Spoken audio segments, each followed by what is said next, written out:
stand by for the race and the starting lineup for the Talladega 500. Thanks, Mike. Well, in keeping with the recognition that automobile racing is receiving this year, this automobile, the number 43 Plymouth, that Richard Petty drove to an unprecedented 200th victory in the July 4th race at Daytona Beach, has been asked for by the Smithsonian Institution. It will hang alongside the plane that Charles Lindbergh crossed the Atlantic in. Richard, what do you feel about your car going in the Smithsonian?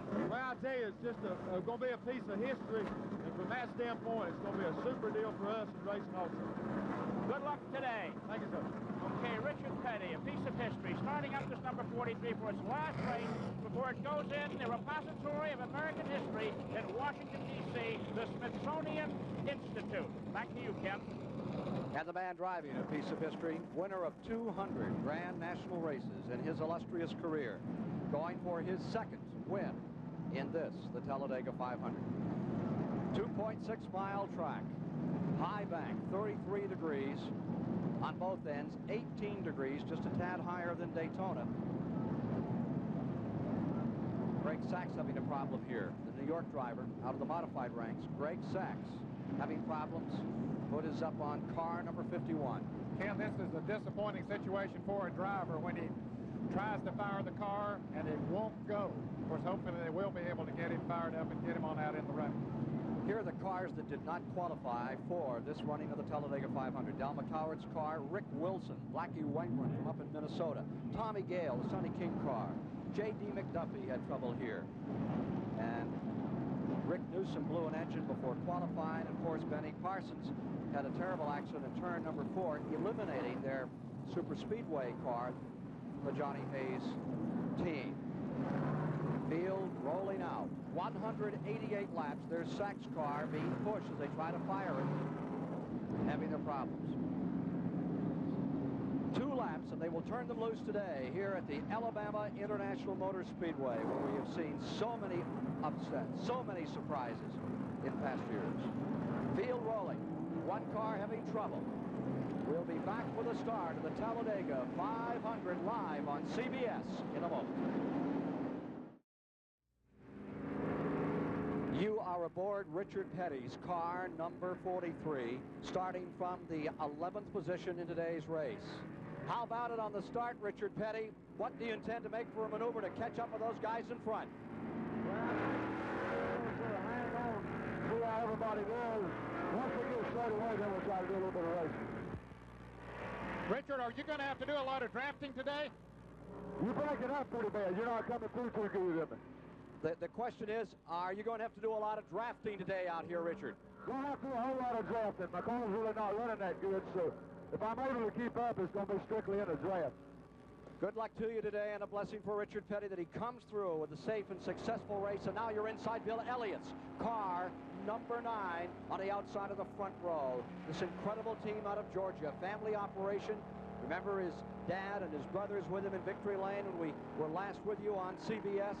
Here he is outside in the front row. Just to his left is Cale Yarborough. Now, there's no audio from him today. We had a camera prepared for Benny Parsons, and when he tagged the wall at 190 miles per hour, the camera came back, but the audio didn't, Ned. Ken, Richard Petty, talking about the drafting a moment ago, said his car wasn't running quite up to par. You'd have to do a lot of drafting. We saw some cars in the late practice yesterday that were 6-7 miles an hour off the pace of Cale Yarborough's qualifying, and they were able to run 202 miles an hour. Jeff Bodine is carrying our third camera. He's starting back in 28th position. And there you are. We don't have a moment to talk to them as they're coming down to the start in the trioval. Remember, start-finish line some 400 feet beyond it. There you see the safety car coming in. The crowd cheering them down for a start. Responsive congregation here in Alabama to see another one of these great spectacles in the most competitive automobile racing in the world. Coming to the line, you're with Bill Elliott coming down. There you see Cale Yarborough on the inside, edging the familiar Harry Ranier car out in front, and they are over the line and underway. 188 laps in the 16th annual, near $500,000 Talladega 500. Yarborough for the lead in the early going. It shows how strong the engine is that car, Ken. On the acceleration, he just moved right away from Bill Elliott. Dale Earnhardt in a Chevrolet follows right on the back bumper off Cale Yarborough. Greg Sachs was ready to fire, and he came into the event. Back straightaway, first time. And there's that number 3. That is Earnhardt, last year's winner. winner, trying to be the first man to win 2 in a row, and Tommy Ellis out of Virginia, moving up in there, going for second place. Had to be a great moment for him as he drafted by Cale Yarborough. Fourth place now. Remember, Tommy Ellis, relative newcomer, seen most of his Grand National experience all this year. But don't forget, he had a fourth place finish in the National 500 at Charlotte a few years back. Ellis now in second place. Earnhardt trying to be the first man to win this race back-to-back 2 years in a row in turn number 2. Ellis in the second spot, trying to be one of those dark horses to pull it out. Will it be a different winner this year? About 15 cars have pulled away from the balance of the pack back there, Ken, but these cars are so evenly matched. We see Petty coming up on the inside right behind Ron Bouchard. Into 6, trying for 5th. Tremendous shuffle of automobiles down into turn number 3. Earnhardt stays on the point. And Tommy Ellis, the man they used to call Terrible Tommy, just an incredible racer, holding on, the former national champion. He could be the scourge of Grand National racing, 36 years old, the new team. We'll tell you more about it as the day progresses. Here he comes. 3 wide, down to the tri-oval, across the line. That staccato roar of automobiles as they snap by our high-speed camera here. Earnhardt was very quick to move to the lead. There's 5 bonus points, and here goes Bill Elliott on the inside of Tommy Ellis. But those 5 bonus points with Earnhardt leading them going into this race, Ken, could be very important. Cale Yarborough also moving by on the high side as Ellis gets right back in there again. Now, Ellis is driving for the same team that won this race with Lenny Pond a few years ago, and he is showing just absolute determination. For a guy who cut his teeth against Sonny Hutchins and the likes of those short trackers from Virginia, look at how Ellis is performing here today as he pulls up into second spot and keeps Cale Yarborough back in third. He has to give great hope to the short track racers around the country, Ken. Many of them have raced with this fella on the Saturday nights, and now they see him up here running with the best in the world, and they say, hey, maybe it's not as hard as we think. Now note that Ron Bouchard is getting into it as well. Car number 47 with a new crew chief here for today's race. A new look on the BB team. And Ron Bouchard, who won it in 1981 in that 3 abreast finish. Back straightaway. Here comes Cale. He goes after the number 3 car of Earnhardt, the yellow and blue car. Earnhardt and the Richard Childress Chevrolet getting past at turn number 3. Bottom of the track. Cale Yarborough in front and Terry Labonte. Number 44, the Billy Hagan entry. That car chaperoned to the shop by Dale Inman, now into second place and looking very stout through all the qualifying and practice period thus far. And the car has also looked very strong in recent races. He's been in the picture of the photo finishes in several of the events here at Talladega. He knows how to drive this racetrack. Dale Inman knows how to set the car up to make it go faster. 4 laps have been complete. Just an explosive start to this event as they swap the lead back and forth. Remember, the record. Now here's Bodine cutting through cars. That is Kyle Petty in the number 7 car, Ricky Rudd in the 15, and A.J. Foyt in 14, the red car in the backstretch. Here comes Kyle Petty down the inside. Big problems with that team these days. More about that story later in today's live coverage of the Talladega 500. Back with the leaders another time. Yarborough deployed first in the second spot. Labonte, as they come out of turn number 4, Earnhardt is still maintaining third. Coming around to complete 5 laps into the tri-oval. And Buddy Baker has moved up there in 4th place. He is one of the big winners here at Talladega. He loves this racetrack and the high speeds they run here. Baker is in 4th. That is 5 car lengths back. In 5th is Ron Bouchard, and Ellis has fallen to 6th. But he's not falling much further back than that. And now Bouchard is closing up. You're back with Bill Elliott as he skims through traffic another time.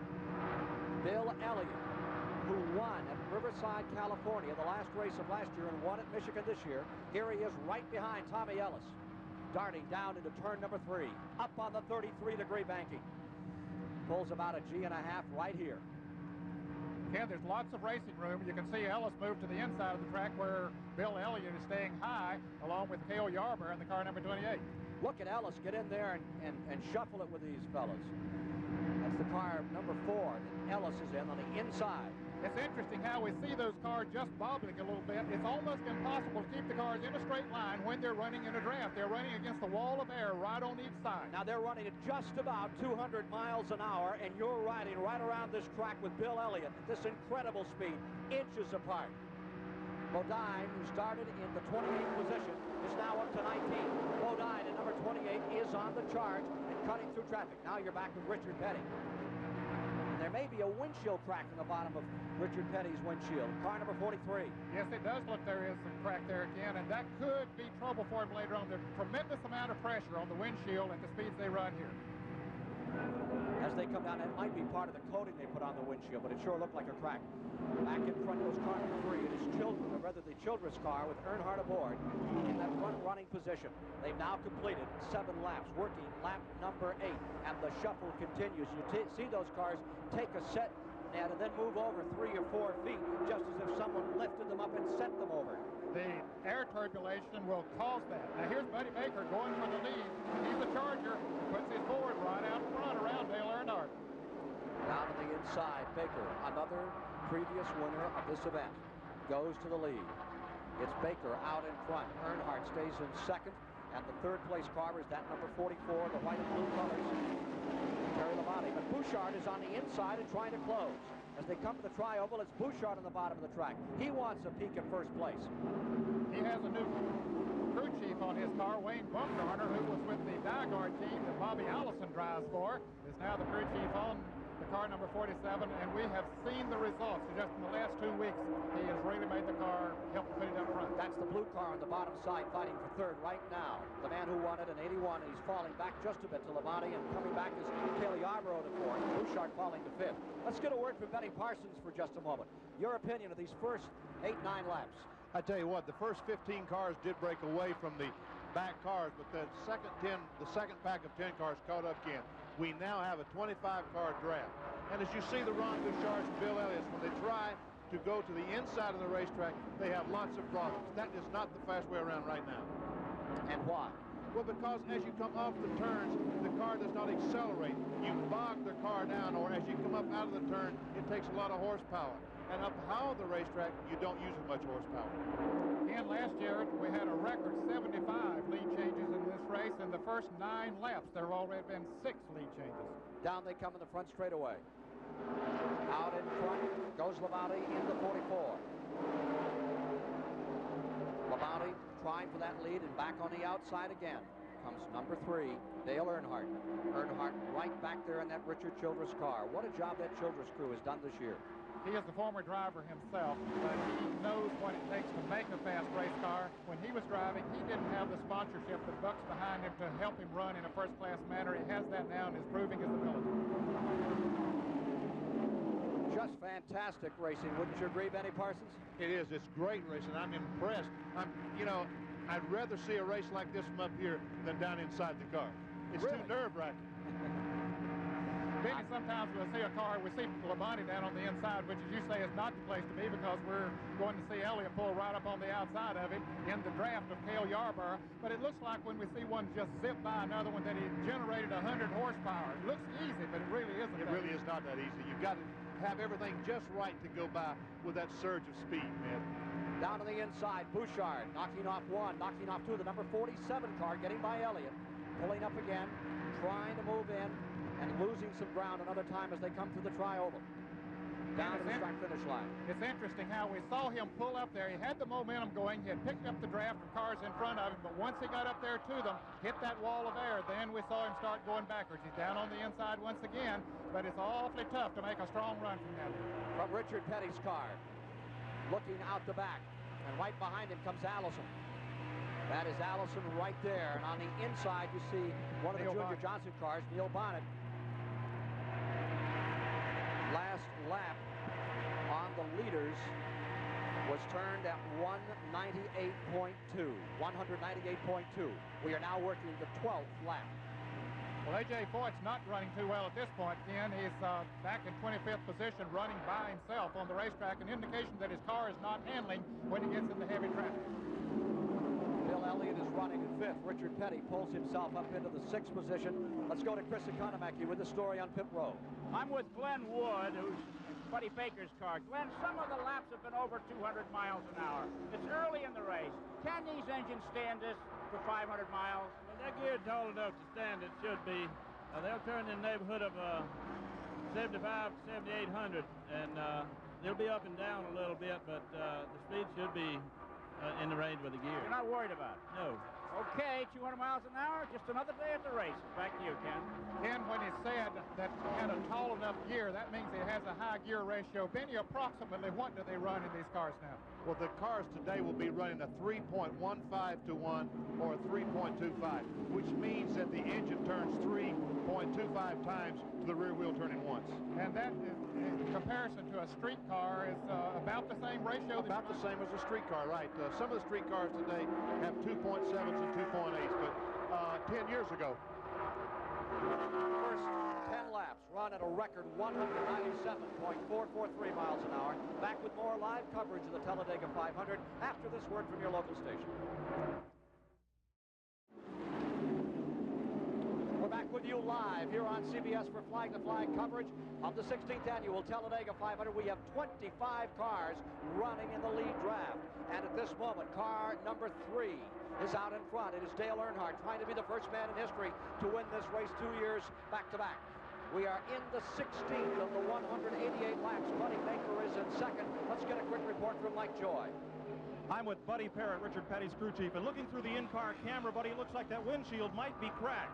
Well, this morning we put a protective coating on the inside of the windshield just to make sure that in case anything flew up and cracked. Okay. We have a caution on the track for car number 87. In trouble is Randy Baker, the half-brother of Buddy Baker, having a problem, and you see him running very slowly down the back straightaway, and the first caution comes out as the field completes 16 laps. And he's only in his, I believe it's his 3rd Grand National race.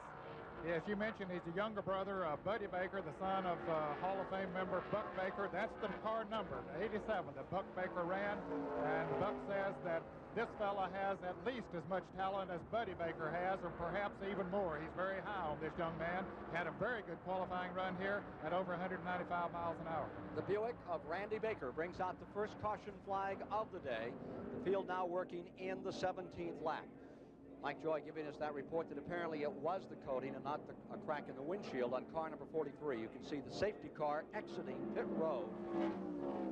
I suppose we'll see a lot of the cars come into the pits here. They've run almost a half of a pit stop, almost 50 miles, in other words.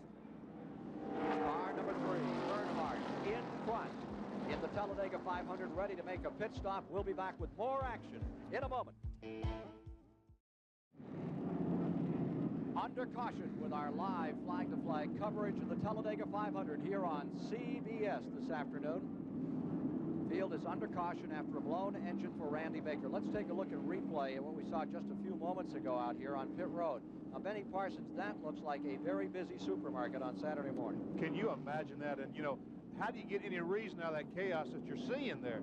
Your tires is every place. And Phil, my brother's right in the middle of the screen right now. He backs up and then tries to go, and I think he's having a problem of some kind. That's a live picture we're seeing. He's out of the race again. Oh, that's too bad.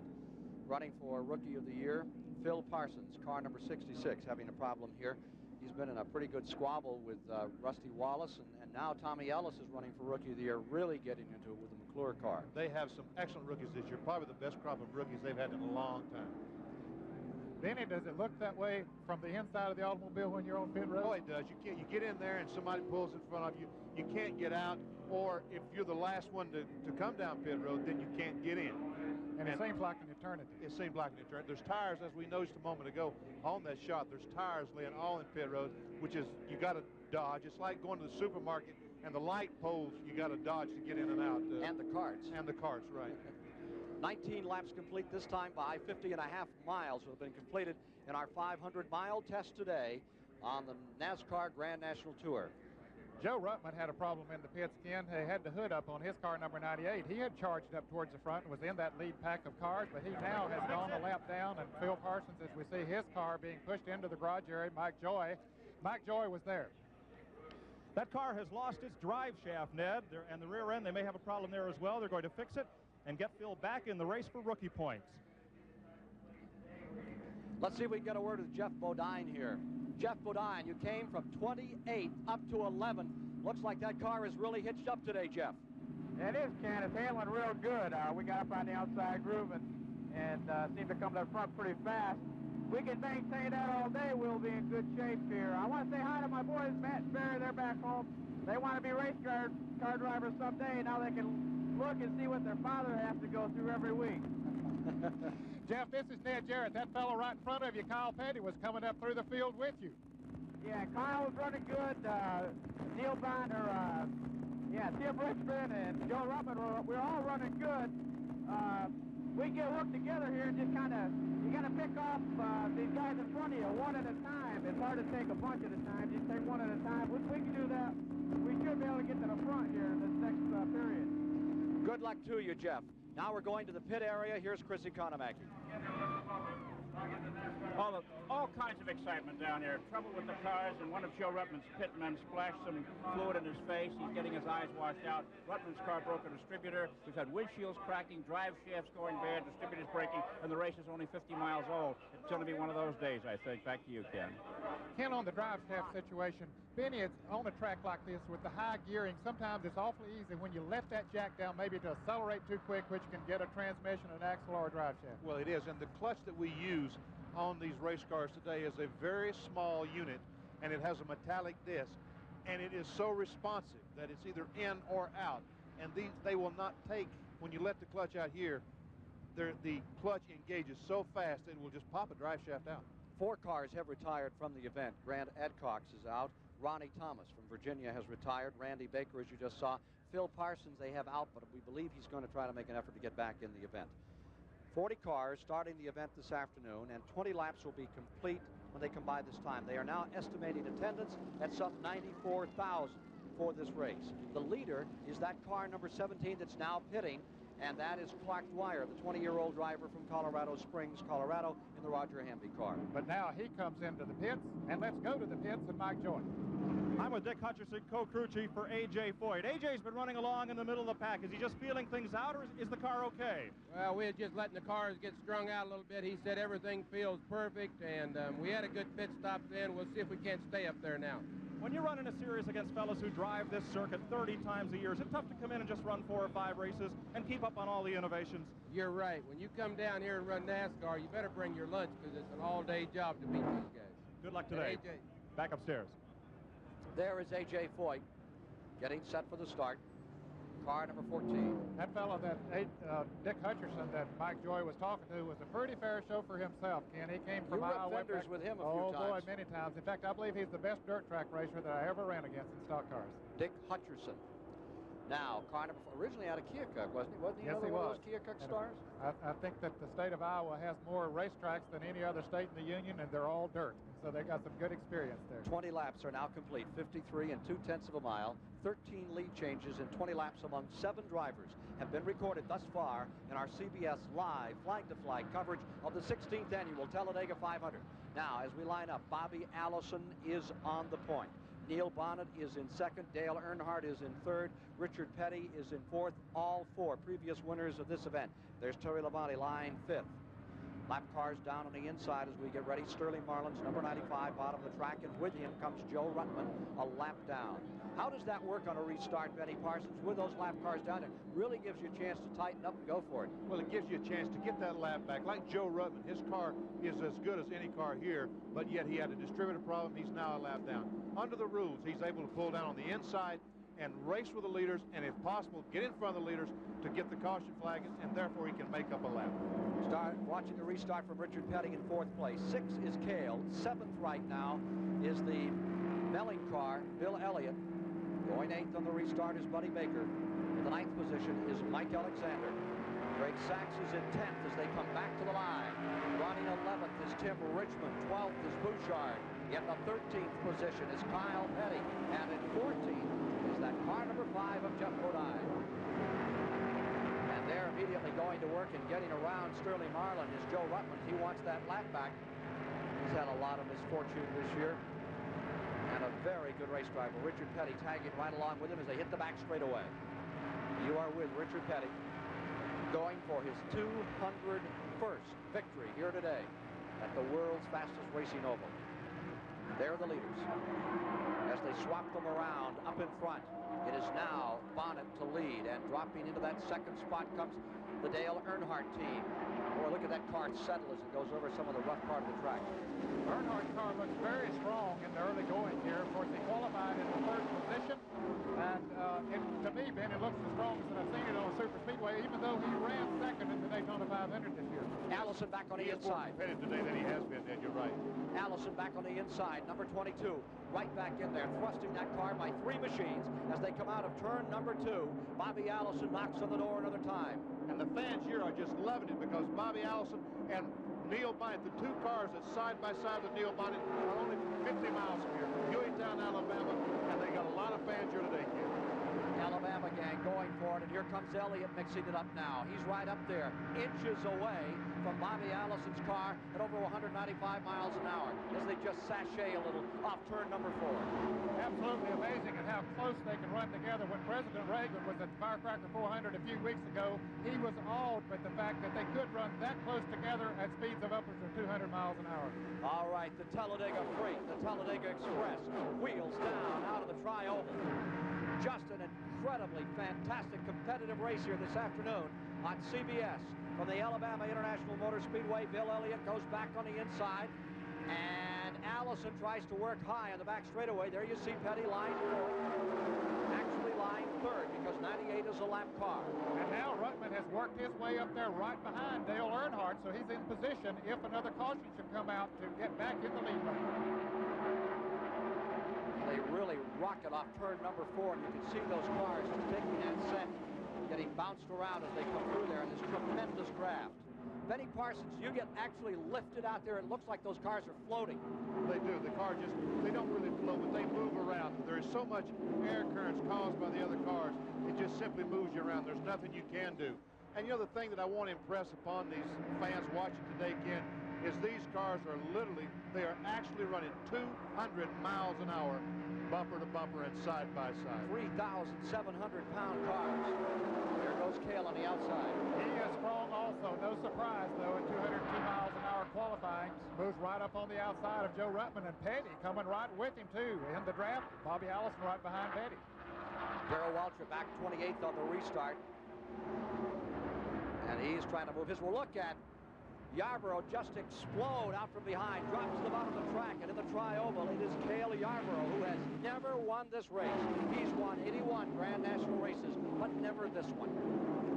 Benny Parsons, there are not many racetracks that you can make that kind of a radical move at the speeds that they're running. No, I tell you what, this racetrack is very forgiving for as fast as you do run. It really is. But also, when you have trouble, you hit as hard here as any racetrack on the circuit.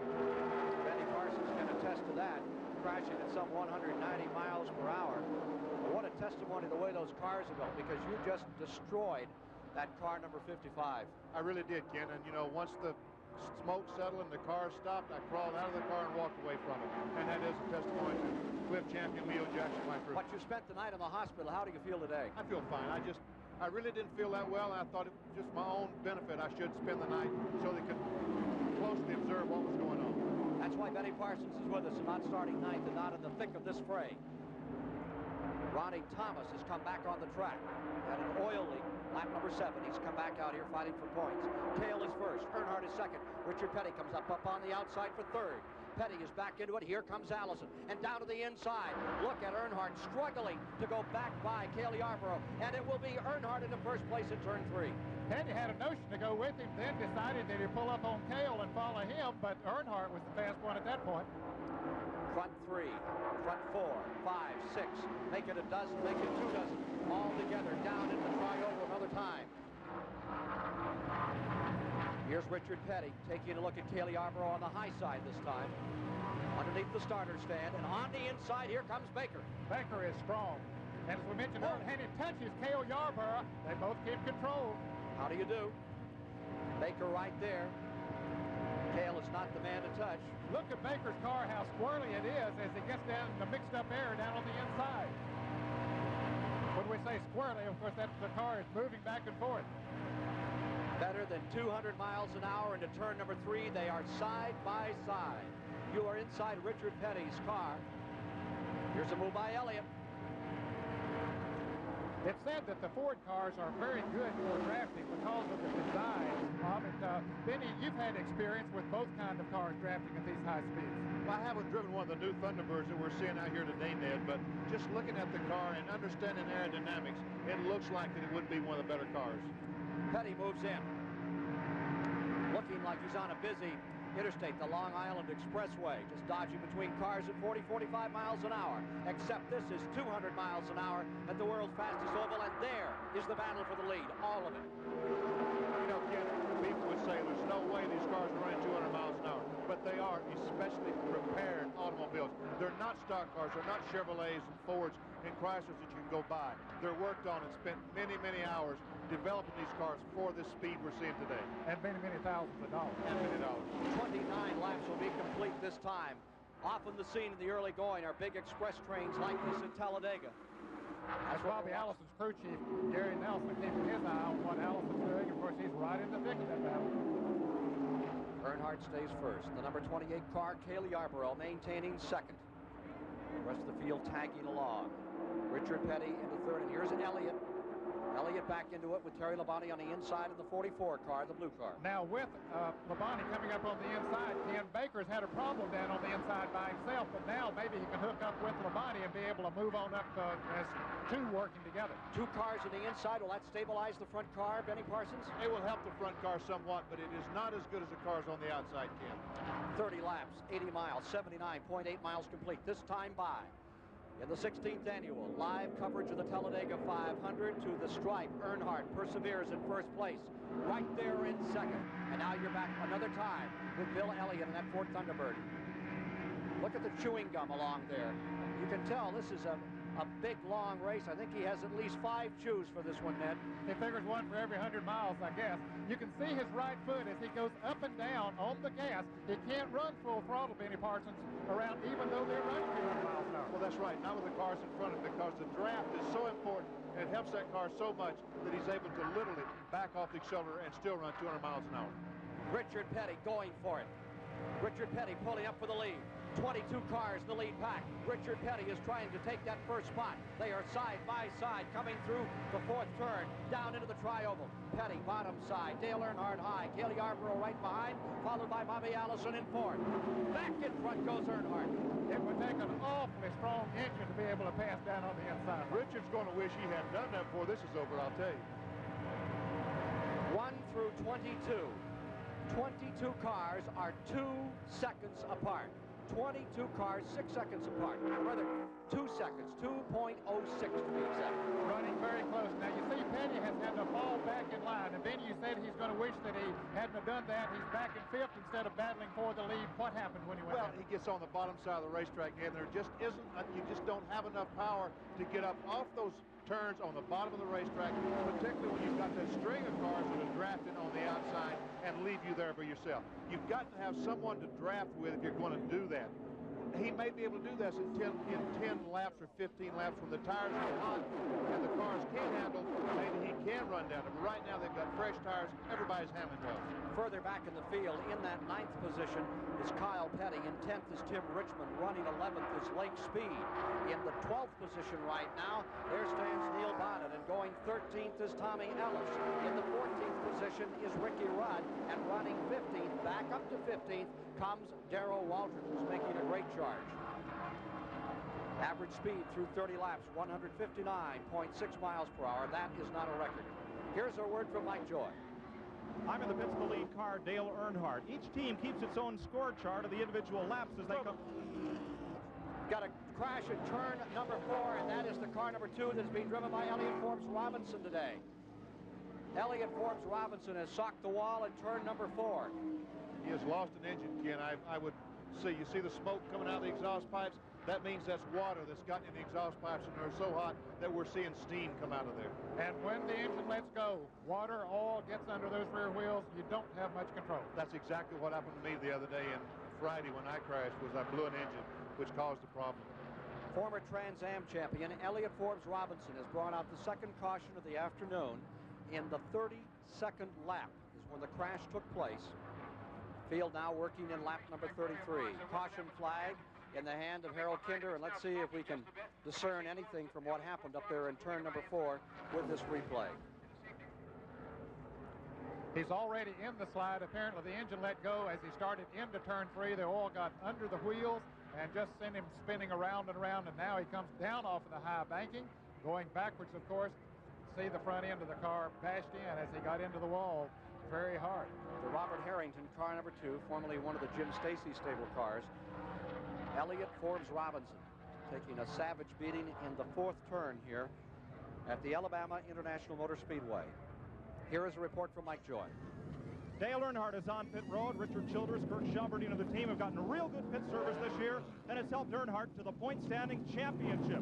They're going all the way around to change 4 tires. Let's go down pit road to Chris Economaki. And national champion Bobby Allison is doing the same thing. He's already had his outside tires changed. Tires are very important here at Talladega. Not only to have the fresh ones on, but to have the right diameter. The difference in diameter is called in racing the stagger. And if the stagger is right, a car can really go. And if it's wrong, the driver is in real trouble. Back to you, Ken.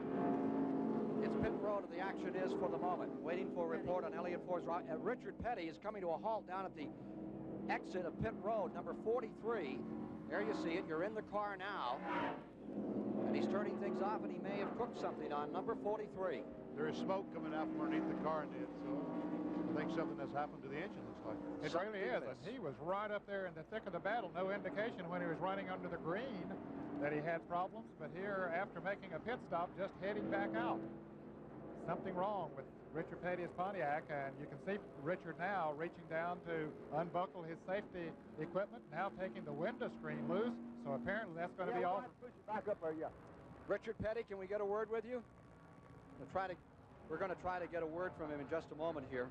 He told his crew to try to push it back up there, so maybe he thinks He's walking away from it, so that's... Elliott Forbes Robinson. Richard Petty, this is Ken Squire at CBS. Yeah, go ahead. What happened? Well, I think the transmission come out of it. I just left the pit in first gear, and when I shifted to second, everything broke loose, and I think the back of the transmission probably broke. Can it be repaired and get you back out here for points? According to how big a hurry they want to get in. Yeah, it can be repaired. We'll see what's going on after we get it back up to the garage here and see. All right, sir. Richard Petty, number 43.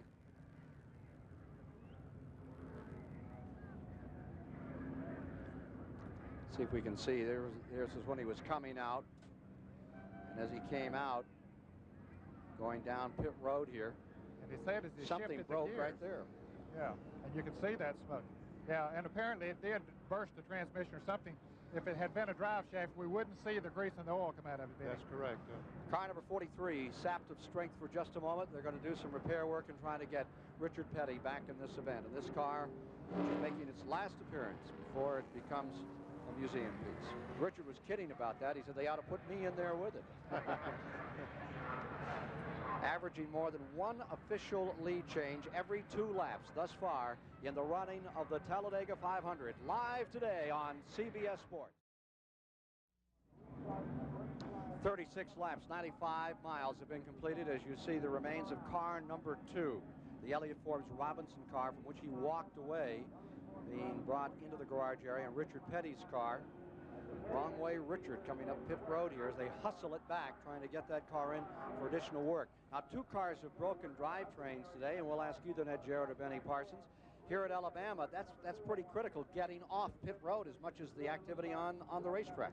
It is very critical because running 200 miles an hour on the racetrack, sometimes you come into the pits, you lose the concept of speed, and then especially when you try to accelerate and go back out, Benny, which puts a lot of extra strain on the drivetrain. It really does. And you know, there's always the controversy here. What gear do you run?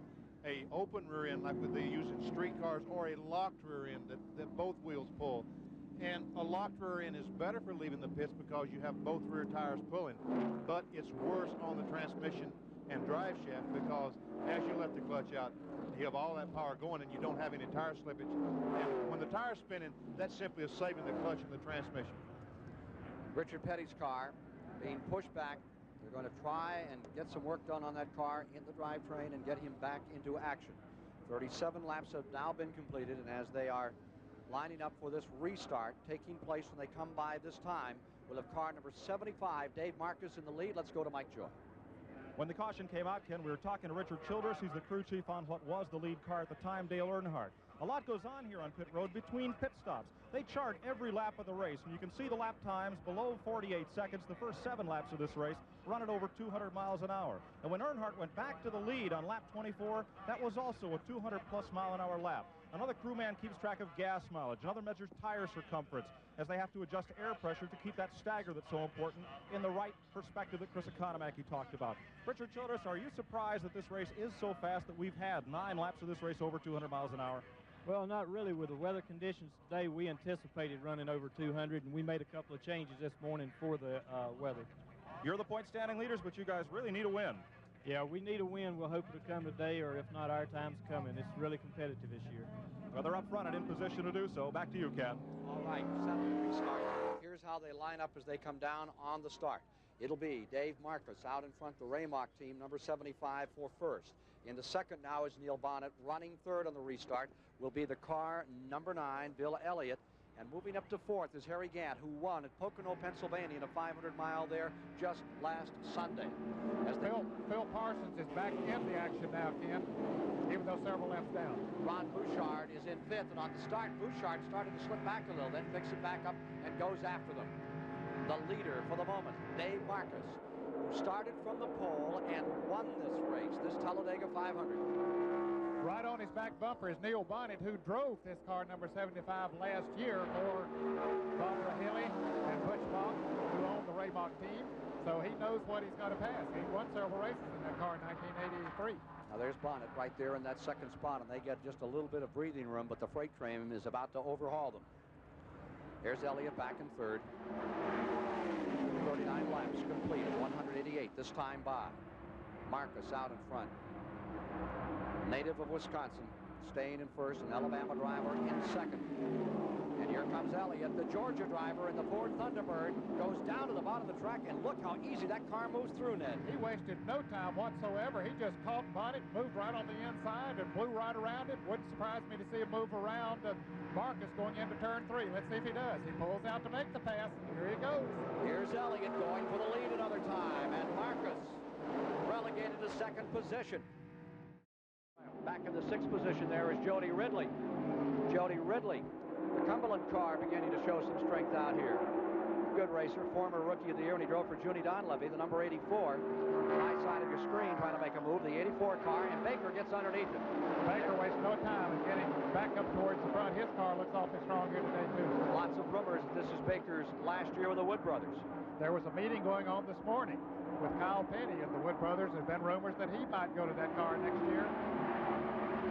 The story is that Kyle Petty has an arrangement with his sponsor for 3 years, and he might well take that somewhere besides from his own grandfather's shop.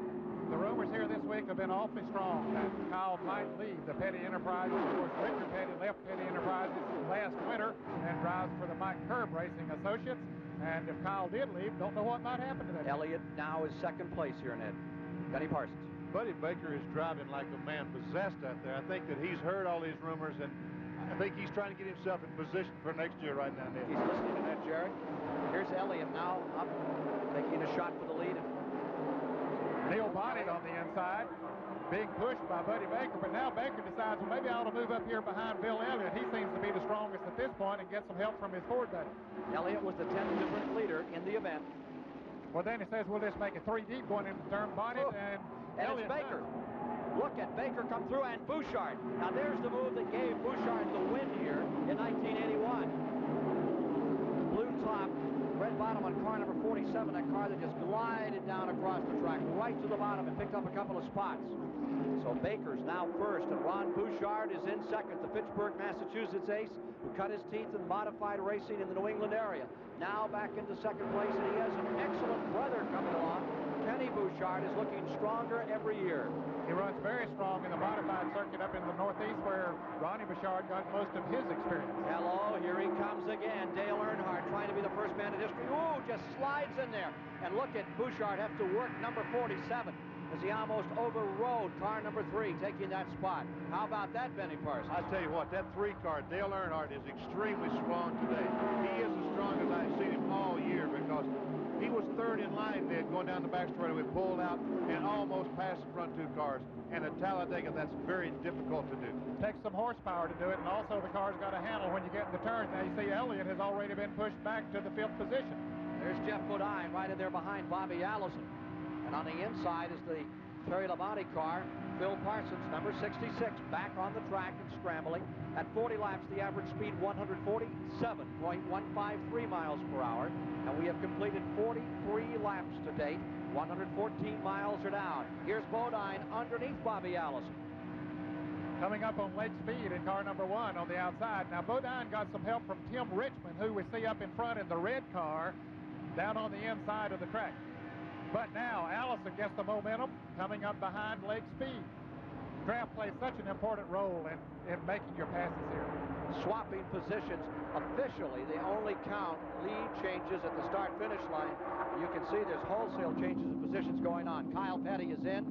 Looks like a heating problem on car number 7. Tough luck. He was running very strong. He had come from 26th position up to about 11th before the first caution. But now Kyle in the fence, running any chances he might have of winning this race. Lost almost his entire pit crew. What, 5 of them were fired? Let's go to Mike Joy. Quick word.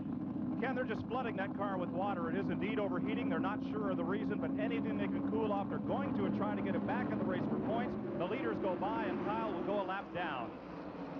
New leader on the racetrack. Whoop, take it back. Ron Bouchard headed for just about 6 seconds, and bang, there goes Buddy Baker right back into first. Bouchard said hello. I think he headed at the line. He may be credited, Bouchard, with leading for him, but no, that's not the story, according to our statistician, Bob Bradford. He led, but not where it counted.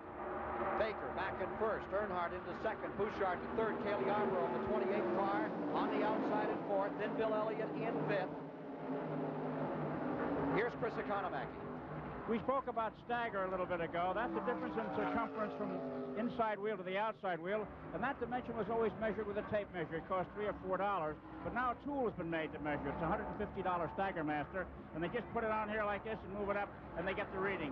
A quarter of an inch difference from the outside to the inside makes a great deal of difference on the racetrack. Back to you, Ken.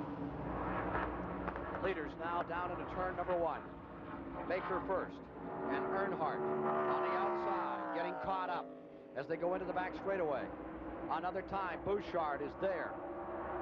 Ron Bouchard fighting his way back up, trying to take another shot, almost tagging a car as they head down the back straightaway of the world's fastest racing oval, the Alabama International Motor Speedway.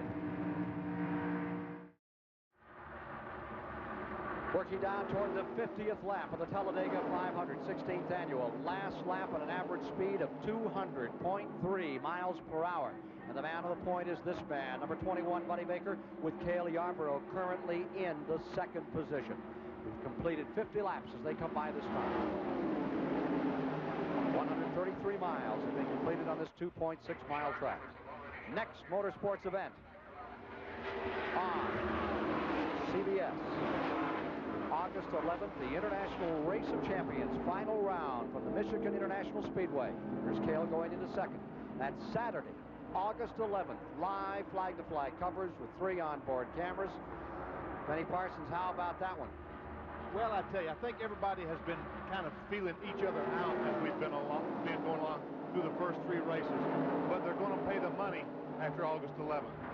It's time to get serious. $150,000 to win. International Race of Champions this year. Lead change once again. Give it back to Cale Yarborough, number 28. An amazing Waddell Wilson prepared car out in front. Attrition now stands at 6. A.J. Foyt has just retired, and so is Joe Ruttman's number 98. Ruttman and Foyt have retired from the event. Let's take a look at who is out of this race as we watch Cale Yarborough on the point. There you see the cars that have come out. Elliott Forbes Robinson, the heaviest victim here, crashing hard in turn number 4. He walked away from that incident. Petty, they're working on his car. Clutch gone on Grant Adcox. He may come back. Randy Baker, no hopes for him today. We'll update the story here at 50 laps. We've had 10 different leaders, and the lead has been swapped 25 times. Just amazing, Joe. It really is. The average speed, of course, reduced by the caution flags that we've had. Now let's go to pits and Mike Joy. Well, Ned, a minute ago, we showed you how the teams keep lap charts. Here's another way to do it. Kyle Petty's team has a personal computer on pit road. It charts the number of laps in the race, the number of laps he's run, his lap speed, and how long it's been since he made a fuel stop. The computer's great, but they still keep the handheld chart as a backup. Last lap at 199.01 miles per hour. Back straightaway. Lead car is about to be challenged once again. It's Yarborough on the outside and down on the inside. Here comes Buddy Baker in a rush at over 200 miles an hour. He takes another glimpse of first place. Here's Chris Economaki. They talk about the high cost of racing. Well, one hidden cost is a replacement windshield, about $100. This was taken out of Lake Speed's car a little bit ago. Would you believe that this windshield was changed in under a minute? It's interesting to know that the windshield glass doesn't fly. They're specially made. They have a layer of plastic inside, and the glass is held to it with a glue. A safety precaution, another expense. Back to you, Ken. A crash. I believe that may be Buddy Era. It's number 90, Richard Brooks's car. Richard Brooks, former winner of this event, has crashed. The 1973 winner, his Ford, the Junie Donlevy car, crashed just at the start-finish line and has landed about 800 feet beyond it. We see a lot of smoke coming from it, Ken. It's hard to tell, although we do see smoke coming from the exhaust pipe, and as Benny Parsons mentioned earlier, that's an indication that something let go inside the engine of that car, and that perhaps caused the spin. That happened in the 52nd lap. Lap number 52. Brooks is the 1969 Rookie of the Year on the Grand National Circuit. He's the only driver in today's race who participated in the inaugural event here in 1969. He drove his own Plymouth and finished 5th in the wake of the infamous driver's boycott of that first race. He was running 19th, and there you see the car breaking away in the tri-oval. Back end goes into the wall, rotates, slams the front end. He once rolled about 12, 13 times in the back straightaway here. Here he is just across the start-finish line, and he'll end up down to the grass. Very fortunate, Ken, that he didn't hit the wall any harder than he did, and now the car scoots down into the grass area, and that's where it rests right now. He is still sitting in the car and waiting for some assistance. Richard Brooks in car number 90, California native, now beginning to unstrap. Here's Benny Parsons. Well, that's really and truly the safest place to be, Ken, because those cars that are going by on the racetrack, they look like they're going 50 miles an hour, but in fact, they're probably running 125 miles an hour, so you need to stay in the car. We'll be back with more live coverage of this, the 1984 Talladega 500, after this word from your local station. The longest walk in sports is not from the bullpen. The longest walk in sports is when you've tried your very best. You take that long walk away from a car that you had so much hope that would change your destiny. Richard Brooks, car number 90, originally out of Porterville, California, and a great favorite. Now, after he crashed, he left some debris on the track, and Jody Ridley, then running in 6th, overran it, Ned, and there's the result. He blew a tire, and he's had some problems. He did blow a tire as he went across the start-finish line, hitting some of the debris off of Brooks' car. Tough break for him, just an innocent victim of circumstances. Joe Ruttman lost an engine. A.J. Foyt, they say, lost his power steering. That's an update on those two stories today. Let's go to Chris Economy. Well, Dick Brooks, what brought that about out there, that whirligig on the track? Well, you know, we were in a position to where if we were going to make a showing, we had to do it like that, you know.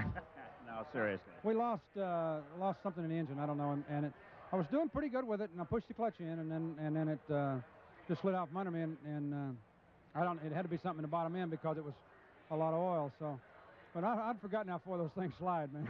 What would go through your mind, you're twirling like that? Well, just trying to, you know, make sure that you got some sort of idea which direction you're going in, and try to steer away from anything. I know when I turned all the way around, and I seen I was going to hit the wall in the back, then the next thought was don't hit the inside wall. So I let the car turn around and then lifted the brakes a little bit.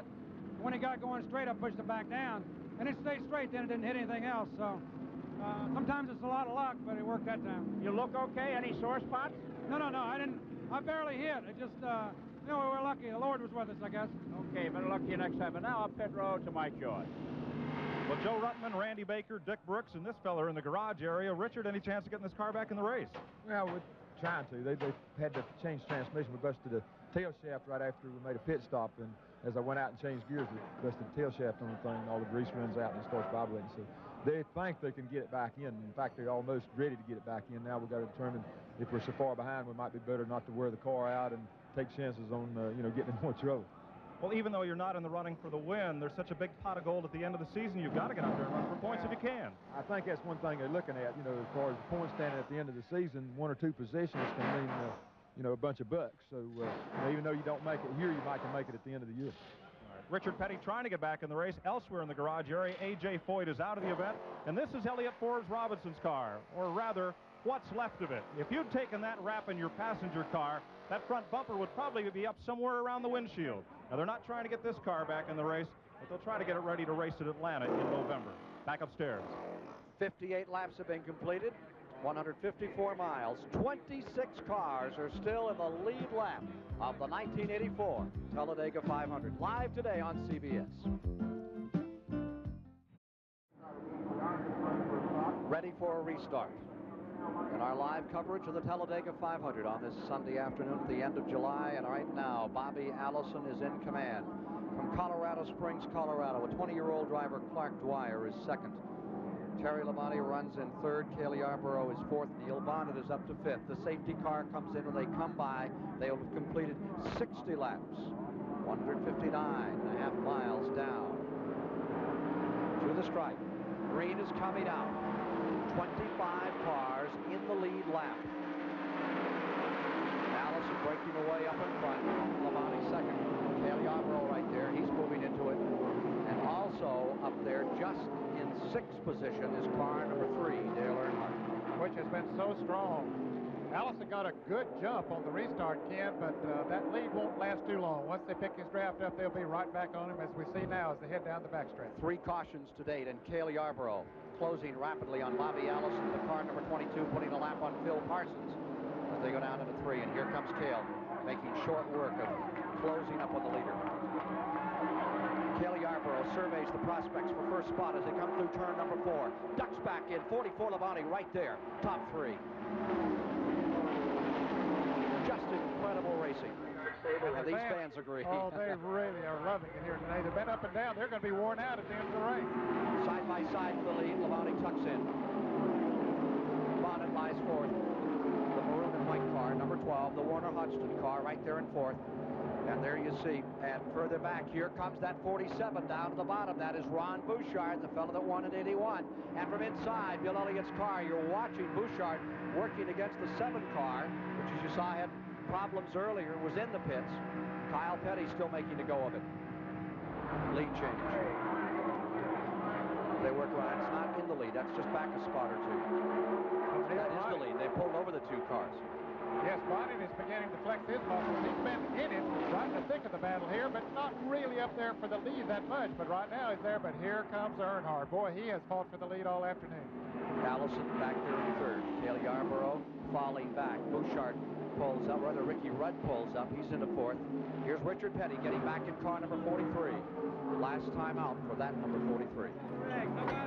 Well, they apparently surveyed the situation after making the repairs, Ken, decided it would be worth it to get back out and try to get some of those Winston Cup points. Earnhardt first. Number 22, Allison second. Labonte is third. Cale Yarborough riding fourth. Turn 3. Working the 63rd lap of 188. Front 4. Elliott's car. Now, as we come into the tri-oval, Elliott, once again, as we saw at Michigan, could be a real factor before this one is over. There are so many cars that look so strong, and going up to this point in this race, it would be awfully hard to pick a winner. Do you pick a line in here, Benny Parsons, or do you just follow and find the hole? I think that Bill Elliott's probably doing the wisest thing. He's just following along. He's trying to see who's the best. Who can run, who can't run. I think before the day's over, he'll be a serious contender. Here comes Baker.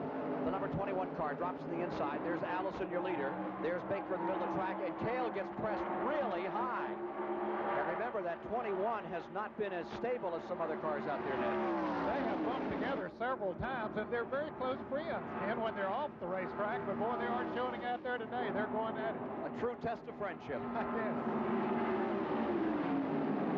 Bouchard lines up side by side with Earnhardt. Allison stays right there. Folks in Alabama love to see him run and win. As long as those cars are running side by side back there, it's going to be hard for them to move around Bobby Allison. But now the Kale has moved up on his back bumper. That might push Allison a little farther out front. Here comes Petty back into the action. Richard Petty, number 43, coming back to make a go of it yet today. Points all important. Baker breaks into second place. And he picked up the draft of Bobby Allison from the inside and scooted right up behind him. Grabbed like a wake off a motorboat, and he just scooped up the bottom side of the V. You can hear the crowd cheering almost over the sounds of these engines, 600 horsepower at full song. 3 wide across the start-finish line. Like bullets out of a 30-30 down to the turn number 1. Allison deployed first, and Richard Petty comes back up on the banking. Like riding in a barrel on these 5-story high banks. What is the sensation like, Benny Parsons? You know, Ken, people have asked that question before, and it's so hard to explain. It's very difficult. I think that there isn't words to explain it. You just have to be there. On the inside, Bouchard moving in. Here's Bouchard again, 3 wide in turn number 4. Allison stays in front. Richard Petty is down how many laps? About 25? 30 laps now, so no chance of getting even a high position, but still, every position that he might get, somebody else falls out, well then that will give him a few more points. Get to the Waldorf Astoria, and it will be a big payoff.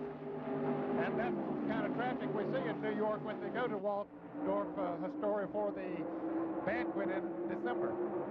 199.7 miles per hour in the last lap. What's the sensation like there, Benny Parsons? That looks like the start of a race at 60 miles an hour, but those cars are running 195 to 200. The sensation is you don't want to be there. Let me out of there because it's too nerve-wracking. Your heart can't stand it. Ron Bouchard has taken the lead again. Here comes Elliott down on the inside. Will Bill it last Elliott this time? pushing for second place. Baker up on the high side as they come by. 67 laps complete this time of 188. 178 miles down. Boy, Labonte got awfully close to the wall that time. A marvelous piece of driving as he gathered it back in. I think he did touch the wall. It'd be interesting to see if he got any sheet metal up there, perhaps pushing it in against the tire. Dale Earnhardt, currently the leader in the Grand National standings, back there in 7th spot. Here they are, single filing down to the back straightaway. Bouchard in front, and here comes Baker back, and here comes Allison back for the lead. It is Baker into first, Allison into second, and Bouchard falling back in turn 3. Swapping back and forth. Now, are they setting each other up here? What are they doing at this time, Benny Parsons? Well, each of these fellows right now are just simply feeding their egos because they want to lead the race and they want to prove to their crew and everyone else that they can lead the race, and they are. Ron Bouchard was the 13th official race leader in the first 67 laps, Ned. Unbelievable competition we have going here today. And Benny, I suspect that some of them are trying some of those moves if it gets down and they're in that same position at the end of the race just to see what they can do. Oh, they want to know. Sure, that's exactly right, Ned. Bobby Allison wants to know who he can pass and who he's going to have trouble passing. So therefore, he'll make his decision with 2 or 3 laps to go. Well, he took Ron Bouchard right with him and blew right around. Buddy Baker, 2 cars working together. Bouchard, he wants to lead this thing again. It's the first time that he had led, and I believe, in the first 67 laps, even though he's been right in the thick of the battle. Kyle Petty made an unscheduled stop and has come back on the track. 69 laps complete this time by. Back with Elliott another time. Cale Yarborough. It's all there with Yarborough's car, and he's back beside Baker another time. They have a lot Siamese of twins. Yeah. Another Ford and a Chevrolet. They have a lot of confidence in each other. You have to have if you're going to run that close together. And Benny Parsons, there are some drivers out there that you don't run that close together. Well, there's some drivers that you know what's going on when you come off the turn, that they're not going to give you the room that you're required, so you simply have to back off the accelerator. There's others, you know who will give you room and who won't, so therefore you just drive accordingly. 9 lead changes in the last 10 laps. Here's Allison still staying out in front, and the only Chrysler in the field, Buddy Harrington. Scott, Bouchard's number 47, down on the inside, staying right there battling. Benny, it looks like his car is handling awfully well, even though it's not one of the better cars of the design of the body. Well, that's the thing that I've been impressed with so far, is that the cars that are not aerodynamically sound, you know, the Buicks and the Fords are probably not as good as the Chevrolet in aerodynamics, but yet Bouchard, Bobby Allison, and the Fords of Baker and Elliott have led this race, so that tells me that the handling today is very, very important. Of course, that horsepower is helping right now. Okay, what helps the most out here? Horsepower, handling, what is it? I think that horsepower and aerodynamics are the most important thing, but all those without a chassis won't work. So it takes a combination of everything, really and truly. Sure looks to me like you've got to have the handle today. There's Bodine nipping away. Right back up in there behind the 7th place car of car number 3. The Earnhardt car dancing a little here. Boy, he gets close to that wall as he came off there. 71 laps down. There's Bouchard, the number 5, right behind the 3. And there's that 47 that slipped back. He went up for the lead and just fell back about 5 spots. We saw him a moment ago on the inside coming off turn 4, and he lost his momentum. He got on the inside, and he don't have the aerodynamics and maybe not the horsepower. He lost it a little bit, and he was lucky to be able to squeeze it in 5th place. Or the way they gathered him up. There's a problem on Bouchard's windshield, Ken. We see on the, of course, they have taped it during that last caution period. They taped that crack. Hopefully it won't burst open anymore, but with the pressure that you have at 200 miles an hour, it puts a lot of pressure on that glass, especially after you get a small crack. Running 8th on the field, Terry Labonte. Running in 9th is Neil Bonnet, and in 10th is Darrell Waltrip. 72 laps down. Hard to get off these leaders when they're running that tight together, Ned. Just unbelievable racing. We see that Labonte is sticking right up there in that front pack, so apparently that little brush with the wall a few laps back didn't hurt him too much because he's still able to run fast and not hurting a tire. Still another lead change. Kaylee Arborough goes for it, and car number 28 in. Baker comes along from the bottom for 2nd spot. Allison relegated to 3rd. Let's go to Chris Economaki. Yeah.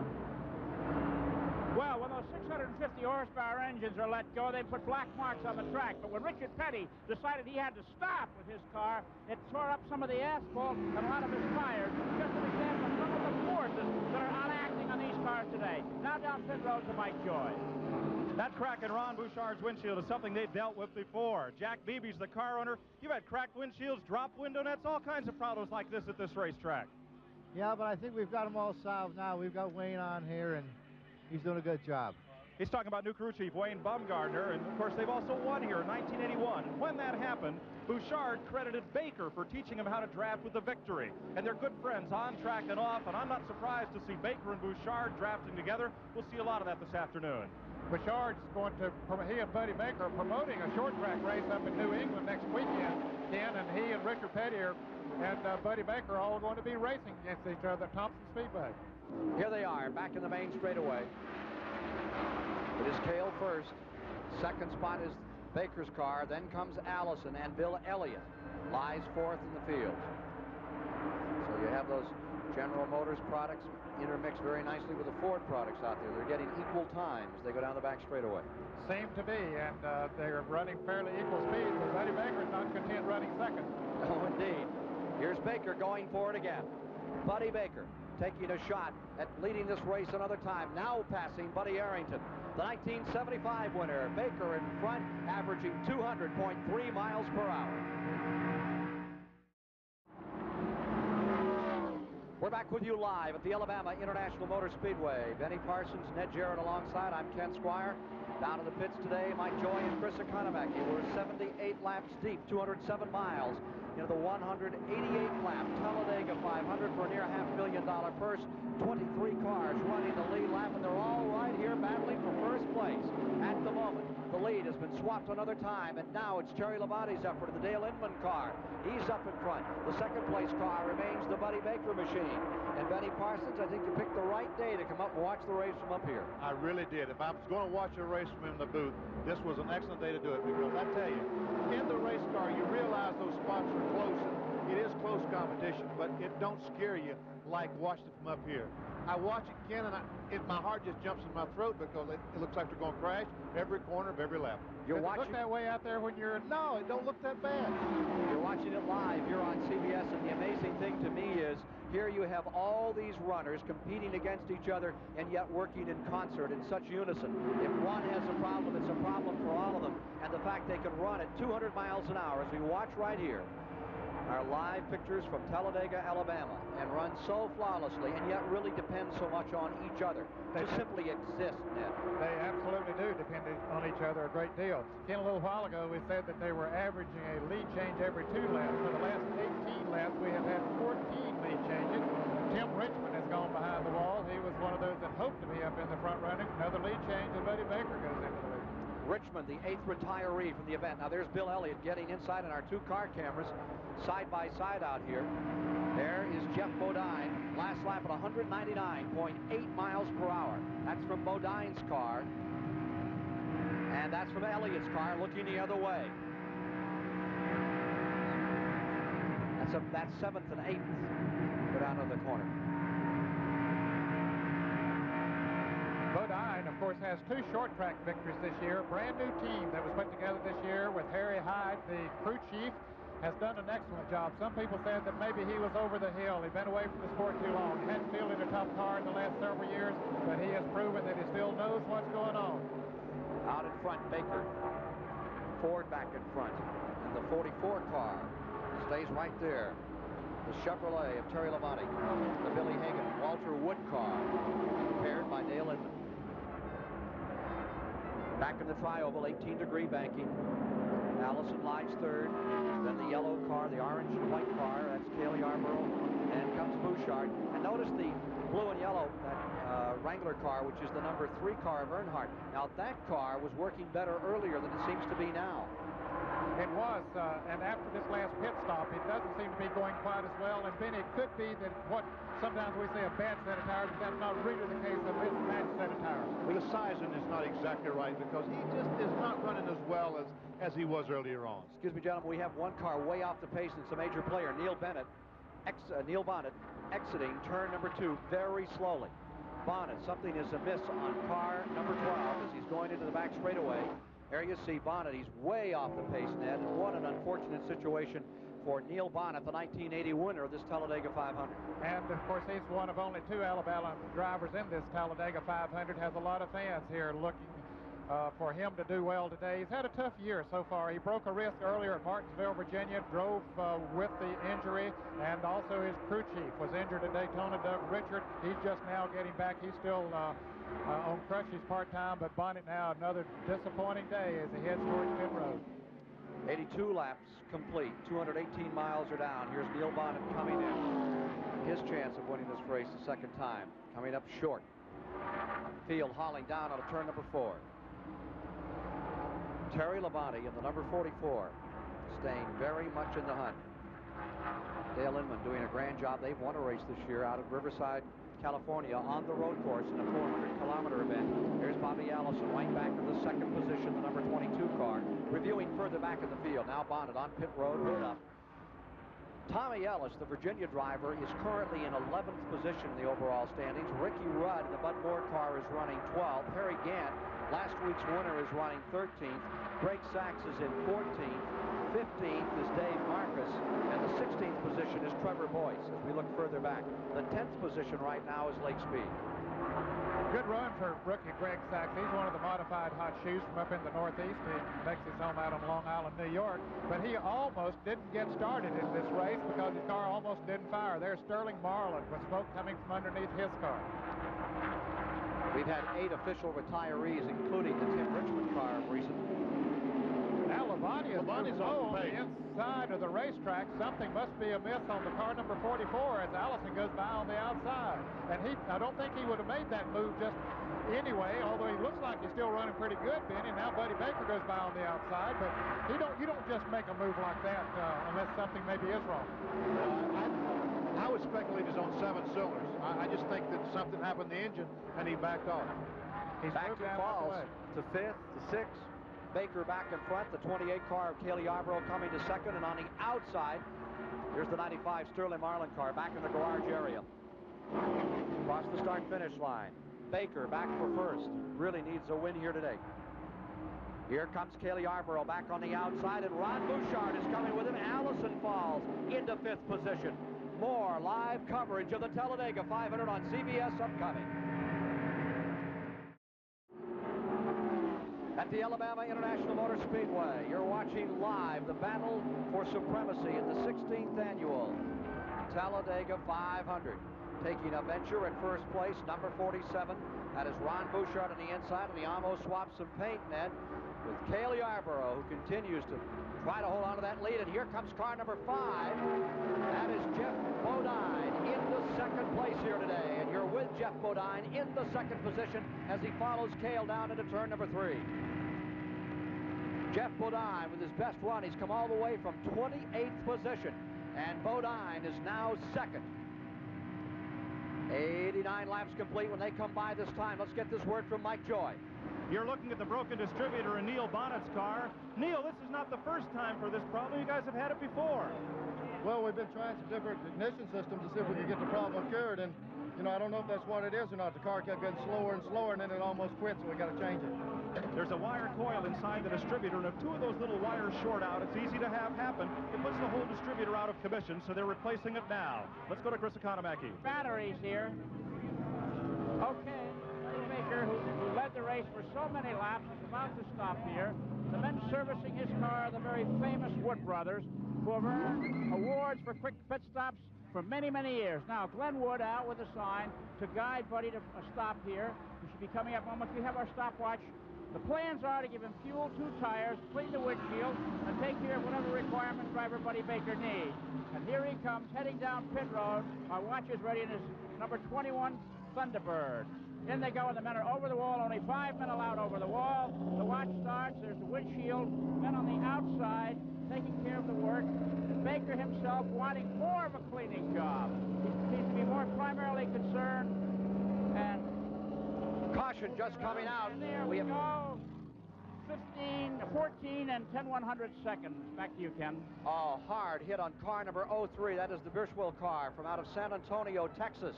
This youngster making a super speedway appearance. He's been running on the short tracks. His dad used to build the cars for Clarence Level that we saw on the Grand National Tour, and this youngster has just taken a savage head-on crash. Brings out the 4th caution of the day. Donnie Allison is crew chief on that car, Ken, and thinks very highly of this young fellow. Car number 03. Caution is out. This is Eddie Birchwell of San Antonio, Texas. Chevrolet, entered by his dad and crew chief by Donnie Allison, has shot into the wall, and you can see it. Tremendous damage on the front end of the machine. They were just about ready for scheduled pit stops. Buddy Baker was in the pits, the first of the front runners to come in for a green flag pit stop. We see Bearswell as he spins around down on the grass. Not much traction once you get on that grass. It looks like the right wheel was almost off the ground. Then it hits the pavement and straightens up. Of course, he had already done the damage on the front end of the car as he got hard into the wall. There lies car number 03. I noticed his hand come up. Driver. I noticed his hand come up as he was spinning there, so he is okay, I believe. Well, you can testify to the tremendous, just brute strength of a crash like that. As we saw you crash in almost the same place, but the side of the car went in on your car number 55 out here on Friday morning. On Friday morning, he got the front end, I got the right side of the car, but it literally narrowed my car up about 4 inches, Ken. It just made it 4 inches narrow, and I just couldn't believe what an impact that car took, and yet everything stayed together. Under caution for the 4th time today in the Talladega 500. We'll be back with more live coverage of this Talladega 500 after this word from your local station. Once again, we're with you live here at the Alabama International Motor Speedway. Benny Parsons, Ned Jarrett, Ken Squire topside, Chris Economaki and Mike Joy in the pits to bring you all the action of the 16th running of this near $500,000 race, in which 93 laps have been completed. 247 miles as we get toward the halfway point. Terry Labonte is staying right up in the hunt, looking for his 2nd win of the season. All right, we're getting down to 96 laps complete of the 188. A rookie has crashed here hard. Eddie Birchwell of San Antonio, Texas. Earlier we asked Darrell Waltrip, why do rookies have so many incidents at this track? It's a track you can run around here at 195 to 200 miles an hour and feel pretty comfortable. Feel like you got everything under control. therein lies the problem. It kind of lulls some of the drivers to sleep, particularly the younger ones that say, hey, I'm a race car driver. Look at me. I'm going 200. And those are the guys that this racetrack reaches out and bites real quickly. At the Alabama International Motor Speedway. In the Talladega 500, Jeff Bodine has just appropriated first place. Cale Yarborough is running second. Darrell Waltrip is in third. Running fourth is Bill Elliott. Fifth is Ron Bouchard. Sixth is Harry Gant. In the seventh place is Trevor Boyce, and going eighth right now is Lake Speed. Here is a report on pit road from Mike Joy.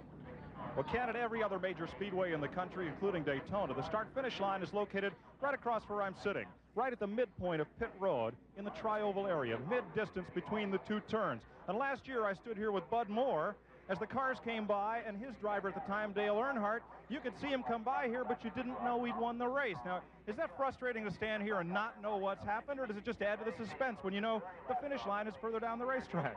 Well, you know, when you come by, like I say, last year here when they come by to get the checker flag, we didn't know who won till they told us on the radio and exactly who won. So it is frustrating when we can't see the start-finish line, see who you won or where you didn't. The reason they did that, Ken, the best seats are the ones right in front of pit road in the tri-oval. So when they built this track in 1969, to make those seats down near turn one more saleable, that's where they put the finish line, and it's made for some of the best racing in NASCAR history. Well, that is an old promoter. That certainly makes sense, doesn't it? It certainly does. Well, now we're over half the distance in the race. We've completed 97 laps, 255 miles are down. How's the field doing? We have 21, amazingly, cars still in the lead lap. And we are past the halfway point. You know, there have been 10 different winners on the series, the circuit, so far this year, pointing up the type of competition that we have. I believe it's 11 different winners instead of 10, and still have 21 in the lead lap. Any one of those 21s are still capable of winning this race. Let's take a look at how they stack up. Back in the 9th position, we just reviewed the first 8 for you. And car number 44 is in 9th, Labonte. Then in 10th is Rusty Wallace. Running 11th is car number 75, and the driver of that car is Dave Marcus. Going in the 12th position now is Ricky Rudd, and 14th is Buddy Baker. 13th is Buddy Baker. 14th is Tommy Ellis. The 15th position is now holding car number 15, the Rudd car, and the Earnhardt car is in the 12th position. The 16th position is car number 52. With a change of drivers, Morgan Shepherd is there now for the injured Jimmy Means, injured down at Charlotte. Going 17th is Greg Sachs. And the 18th position, and in the lead lap is that youngster, that is Bobby Hillen. And 19th, a lap down, is Bobby Allison's car number 22.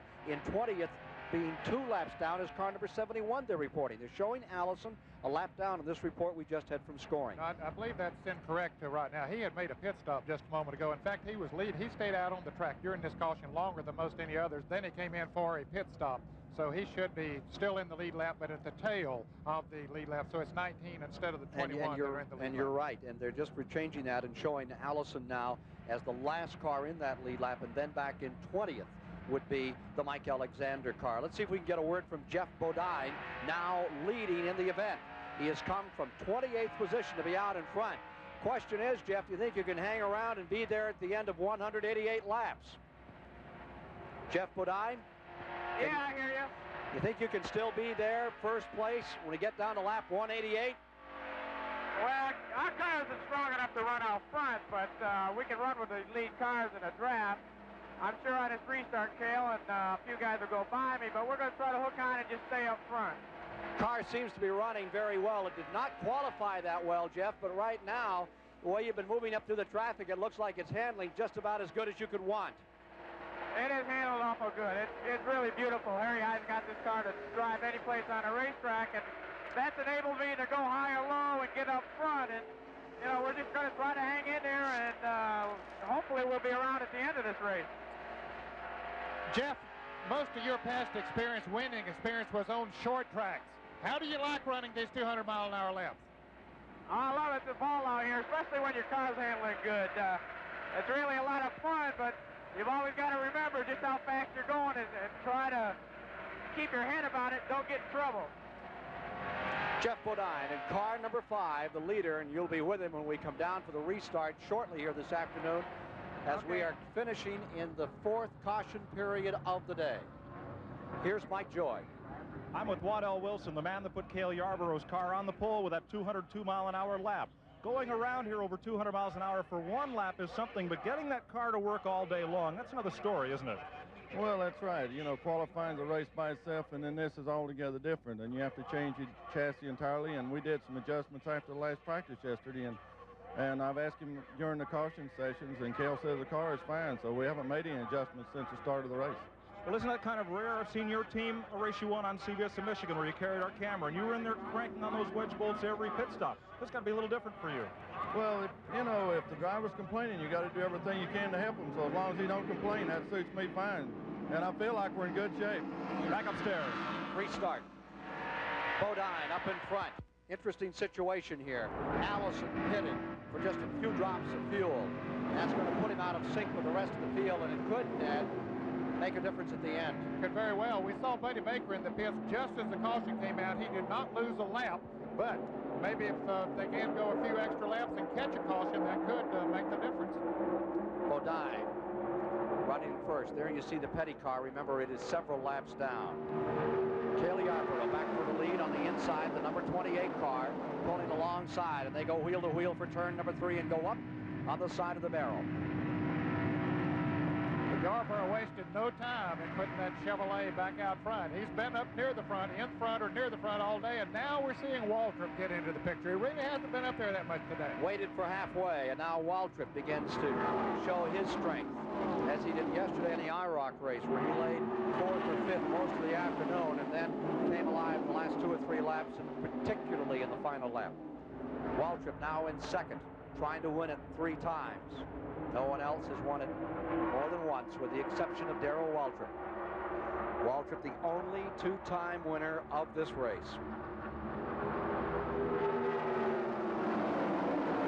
He's a master at the drafting, and you see him move right up on Cale Yarborough's bumper. Now, it'd be interesting to see if he wants to take the lead. I don't think he's led a lap yet today, and would not have received the 5 bonus points that goes along with it. And, of course, he's right in the thick of the battle for the championship. 3rd place, Bodine. 4th place, Bouchard. He has stayed up in there. Labonte in the shuffle. 5 strong. We saw Neil Bonnett's car being worked on earlier. He's back out in the running, but he lost 10 laps while in the pit, so he's out of the running as far as the win's concerned, but has a good chance of picking up some money and some points. There's Neil Bonnet. There's Tommy Ellis, the guy we talked about at the top of the show, moving right around Richard Petty, and he's following Dale Earnhardt, so Ellis is still in this thing, the rookie from Richmond, Virginia. And he is having just a wonderful run today. Another lead change coming up. Here's Yarborough and Waltrip at it, side by side. Tommy Ellis said he never knew the fellow who hired him to drive that car. He called him up on the phone one Sunday night, and it took him till Wednesday to agree to drive. Boy, it certainly changed the image of Tommy Ellis, and he's doing a marvelous job at Grand National. Well, here's one guy that really has taken his hard knocks in racing, Ken, and he deserved a ride in Grand National, and a good one. He is a good race driver. Anybody that can knock around with Ray Hendrick for the many years that he did down there on those Virginia circuits, you know he's got to be tough to exist. And he won 19 races in a row one year, 28 or 29 in all. Very tough competitor. They're getting that speed back up there over 200 miles an hour on that last lap. Bodine is able to hang right in there. Of course, he said he'd be able to do that. He figured that Yarborough would move around him. You heard him say that, and sure enough, it happened, but he's able to pick up the draft and stay right there with him. There's that Bill Elliott car back there in 4th place. He's been right there all afternoon. Can't get a picnic plate in between any of those cars, right in the front 6 positions. And Baker goes down to the inside, and he's trying to loop back up around and get himself back in this race. Taking the bottom side and picking up a spot. He's up behind Bouchard now. Another driver that normally runs real strong here, the 5th place car in line there is Lake Speed, car number 1. He's had some good runs here in Talladega. And he's had some good runs on a lot of tracks, and he is bound to pull one off soon. Now we're looking back at the Bill Elliott car that rested on the outside of the front row for this event. He'll be around at the finish. They build good, strong engines. Be very surprised if we don't see him part of this act down at the end. How about it, Benny Parsons? As a matter of fact, Bill Elliott Wednesday blew an engine, Ken, and we are 17, 18 races into the season. That's the first engine he's lost this year. Just an unbelievable record for any team. Tribute to his brother Ernie and the fellows who put those things together. Exactly, it sure is. Ernie Elliott and Dan, his brothers, does a super job. On they come down to the main straightaway. Elliott trying to break through. There's Ron Bouchard's wife. She's scoring for them this afternoon. She's always in the pits. They had a little race, that's Paula Bouchard, a little race last week for the ladies in a different kind of cars up in Pocono, Pennsylvania, and she won that thing. Of course, her dad was a famous race driver, too, Ed Klimke, from up in the Northeast, who had many, many wins in modified competition. Got trouble in turn number 4. There's a smoker up in turn number 4. It's 52. That would be the Morgan Shepherd car, easing back onto pit road. Well, a tough break here. Jimmy Means owns that car. Of course, Jimmy normally drives it, but as you mentioned earlier, he was injured at Charlotte in a wreck, and he's had several different drivers in the car, but it looks like the engine has let go on that car here, and the caution is out once again. Morgan Shepherd, a tough luck driver, another of the guys who's taken the hard knocks in the sport, former national champion in the sportsman division, but he's just having tough luck here today. 5th caution of the day. Caution number 5 as the engine erupts on Morgan Shepherd's car number 52. Cale Yarborough deployed in first. Can he stay there to win the Talladega 500 for the first time in his career? He's won 81 races, won the national title 3 times. You've seen him in those brilliant victories at Daytona, but this race has always evaded his efforts. Now, 106 laps have been completed this afternoon in our live coverage of the Talladega 500, and we'll have more in a moment.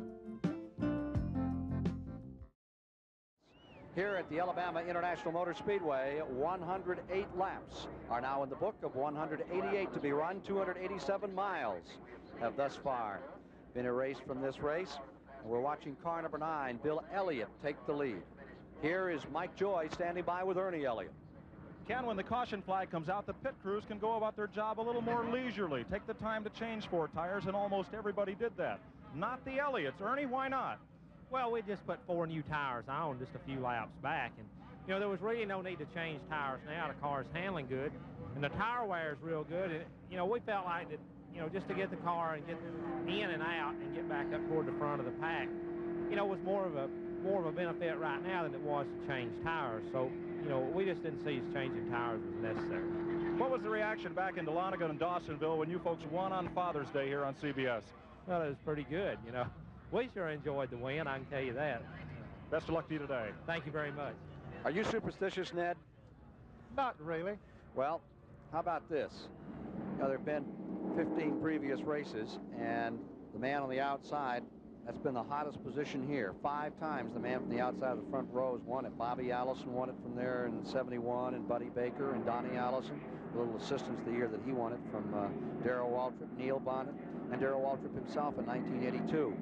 No other position except 4th. They've got a couple of winners from there, but 5 times the winner has come from 2nd place. Well, if that's the indication, Bill Elliott's got to be feeling pretty good right now about his chances. Of course, he's sitting up front at the moment. As we get the 1-lap signal, we'll be going back to green as they come around the next time. And the fans might wonder, they saw the engine go up in smoke on Morgan Shepherd's car. He didn't wreck, no other cars wrecked. They wondered, well, why did they need to bring the caution out? Lots of times, in this case in particular, oil, water, other debris comes from underneath the car when the engine lets go, and so they need to clean the track up because it is a hazard to the other drivers. Ready for a restart. Bill Elliott in front, Baker 2nd, Gant 3rd. Jeff Bodine, line 4th. A monumental month, this month of July in motorsport. It began with that great race at the Meadowlands with the Indianapolis cars successfully bringing big league racing back to the New York area. And then, of course, on the 4th of July at Daytona Beach, Richard Petty won his 200th race, and no less a personage than the President of the United States there to honor Petty as well as the entire sport. And Formula One had a tremendous success in Dallas, and here today near 100,000 people enjoying this great racing classic. It's been a great month. I think when they look back over the years, 1984, and this month of July, Ned, will be one of the more important. Oh, there's no doubt about it, Ken. It's just been a historic month in the sport of auto racing. Did you have fun interviewing the president? Oh, it was just a treat that I could never expect in life, and one that certainly that I'll never forget. All right, we're getting set for a restart. We've had 5 caution periods. Attrition continues to build. 11 cars are now out, with the latest retiree being the Morgan Shepherd car. Field is coming down. The slow cars are on the inside. Fast cars are on the outside for the restart. They'll come down to complete lap 110, 292 miles, and we begin to get within sight of the finish of this race. 188 laps the mark in this 2.6-mile track. Still, we have some 19 cars running in the lead lap. The Sweet Thunder moves into turn number 1 as Elliott gets a little bit of a breather there, about 4 car lengths. That'll go away in a hurry. That's Phil Parsons down on the inside. This is the first time on a restart, Ken, I think that we've had a Ford up front. Apparently it didn't accelerate quite as well as the General Motors cars because Phil Parsons was able to move away. Even though Phil was several laps down, he had a drive shaft problem earlier. Neil Bonnet taking a lap back, and here comes Baker meaning business. Baker going into first place as he squeezes through off the left automobile. Give him a little bit of a hole, and he'll move right in it. Buddy Baker now first. And look at that jam session coming out of turn number 4. Down the line, Baker first, Elliott second, and Ford's line up 1 and 2. And all of a sudden, here comes Harry Gant. The Haldane of Burt Reynolds' car is up into third. Harry Gant, who won last week in a tremendous battle with Cale Yarborough at Pocono, Pennsylvania in that 500-mile race. Here comes Gant back into it. He has not been a factor until now. Let's see if he'll stay there. He hasn't been a factor, but he has run well all day long, certainly stayed in the lead lap. But now maybe he has just been holding back a little bit. Here's Bobby Allison trying to come back on the inside once again. But 2 of the cars that Gant battled with down to the wire. Bill Eller was one of them last week in Pocono. And, of course, as you mentioned, Cale Yarborough, and they're certainly still in the thick of it. If he wins today, he'll have to battle those 2 plus about half a dozen others. The leaders swarm through the tri-oval down to the start-finish line another time. The Talladega Express with Bodine there in 4th. There's Bill Elliott in 2nd. Looking over the shoulder of Buddy Baker, the man in 1st at 200 miles an hour. I like the sign on the back of that. Have you driven one of those cars lately? Not at that speed. And we wouldn't advise it either. No, sir, but the blue lights couldn't catch you. Here's Bill Elliott pulling in. Moving up. Now 1 car length back. Back in 11th is Bouchard. 12th is Waltrip on the restart, and Cale then was 13th, and 14th was Bobby Hillen, who's having a very good run today. Kid from Midland, Texas. A youngster who has Jake Felder as the crew chief on the car, certainly one of the top crew chiefs in the business, and boy, they bunch up again for the lead. Scrambling down through 3 and 4, or rather through 1 and 2. This is the first time that Gant has put his car up front, so maybe he's holding back a little bit. Maybe he has been holding back a little bit, Ned, because it is the first time he's been in the lead all day. And he looked pretty strong going for the lead just then. Travis Carter car looking very strong now. A lot of times after pit stops, Ken, they do make adjustments on the chassis of the cars, and that will help them to look much stronger as they come back out. Last lap, 199.08 miles per hour. Look at them ricochet in that draft. 44 Labonte right there in that Dale Inman car. Bill Elliott saw that hole down there, but he wasn't about to make the move to go down there. Here comes Dale Earnhardt getting back into the picture. Haven't seen much of him here recently, but he'll be there. Flat foot all the way around. Car number 9 just not lifting as you hear that motor work. Gant in front. You think he has the horsepower to stay there in the last lap like Cale Yarborough does, Benny Parsons? I don't think there's probably anybody there that has the horsepower that Cale Yarborough does. But I don't know that horsepower is going to be all it's going to take. It's going to take a lot of strategy and being at the right place. Cale Yarborough seems to have the knack of being at the right place as well as horsepower. There you are with Jeff Bodine. There's Lake Speed in the number 1 car just inside of him. Just making those easy little moves at 200 miles an hour. You don't want to make any big moves here. Again, we've talked about the competition, the lead changes we've had here. Now, Buddy Baker has led more laps than anybody else. He's been in the lead 13 different times for 22 laps. That's not much. Tommy Ellis has come back up to 4th position. Sonny Hutchins, Ray Hendricks, are you listening? turn number 3.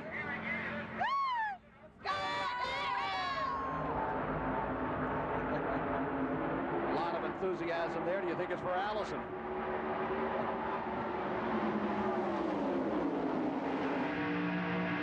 There's a hole. Is he going to go there? Yes, he is. Moving right up on the outside, moving around. Tommy Ellis trying to pick up the draft off Blake Speed in the car number 1, and he does it very nicely. Blake Speed back again. He has to win a race pretty soon. Does a little dance up there. Turn 2. Working the 117th of 188 laps.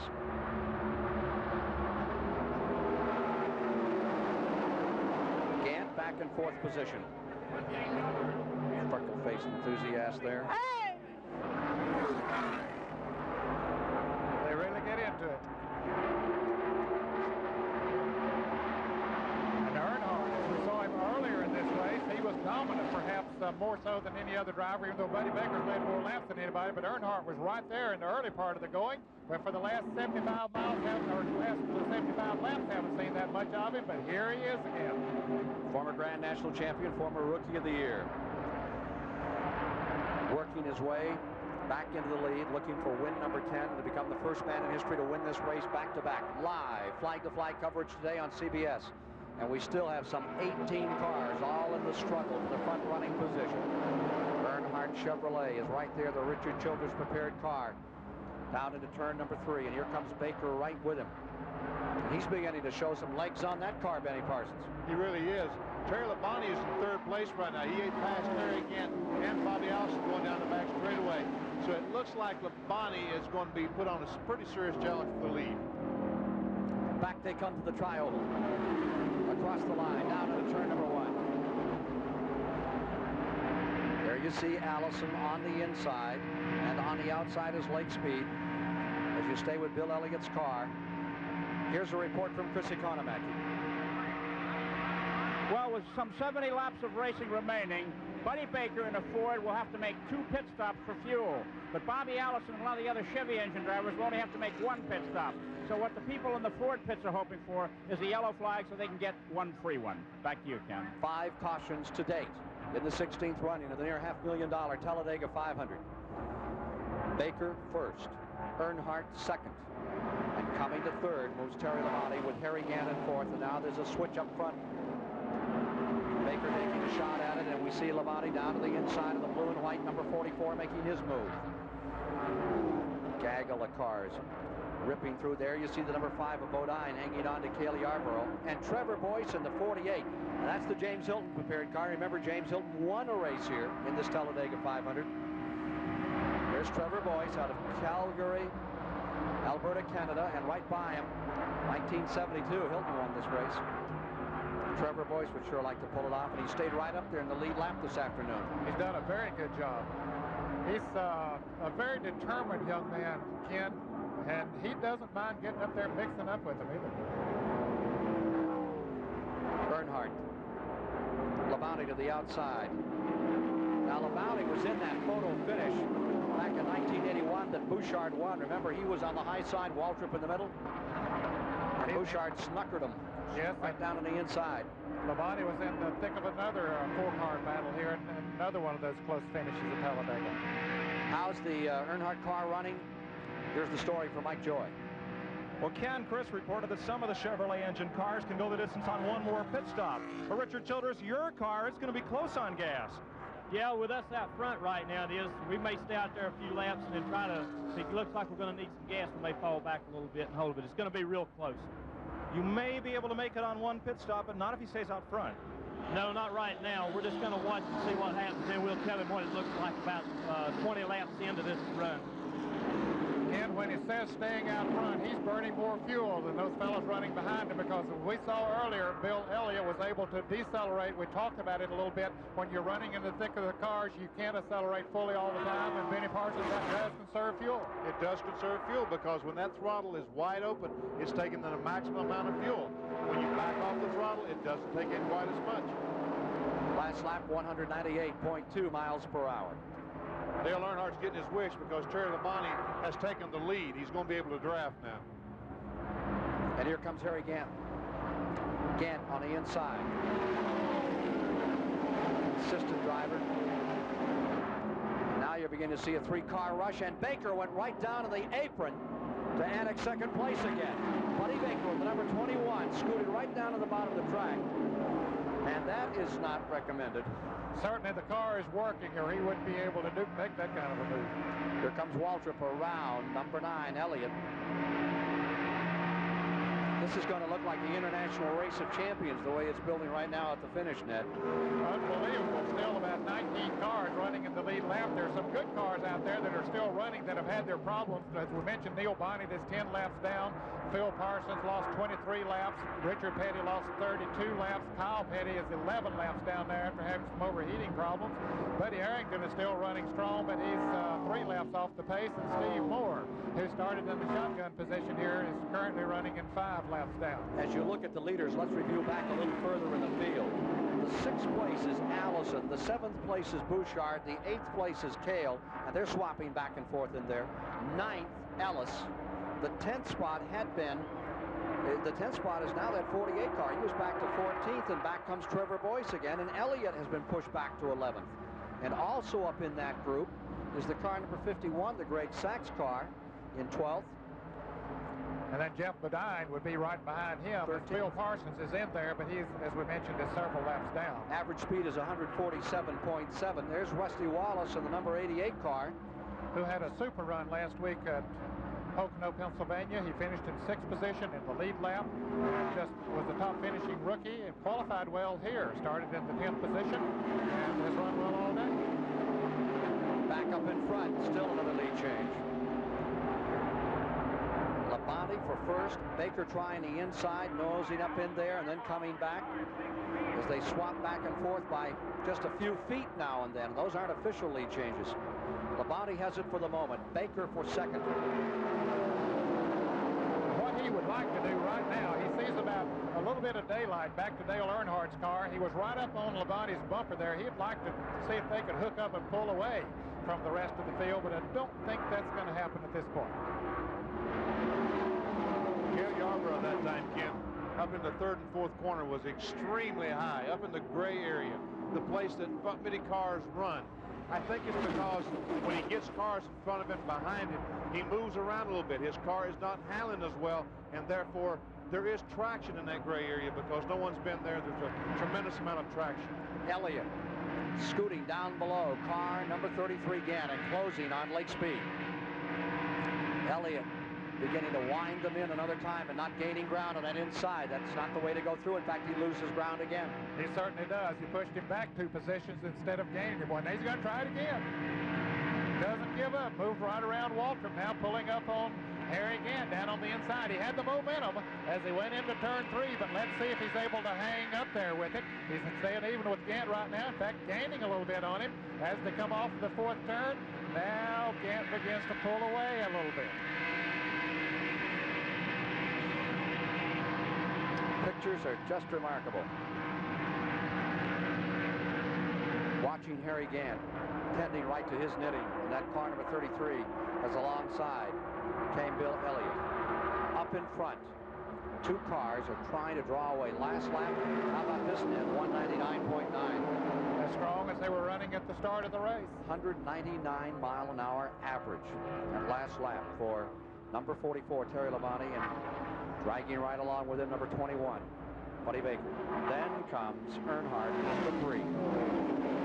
I would say that Baker is definitely trying to conserve fuel right now because he had made a pit stop earlier than anyone else had during the green flag stop, and he knows that he's not getting that good a gas mileage today. Normally on this kind of a racetrack, they can go about 100 miles on a tank of fuel, but when you're running at that kind of a speed, it makes it awfully hard to get that kind of mileage.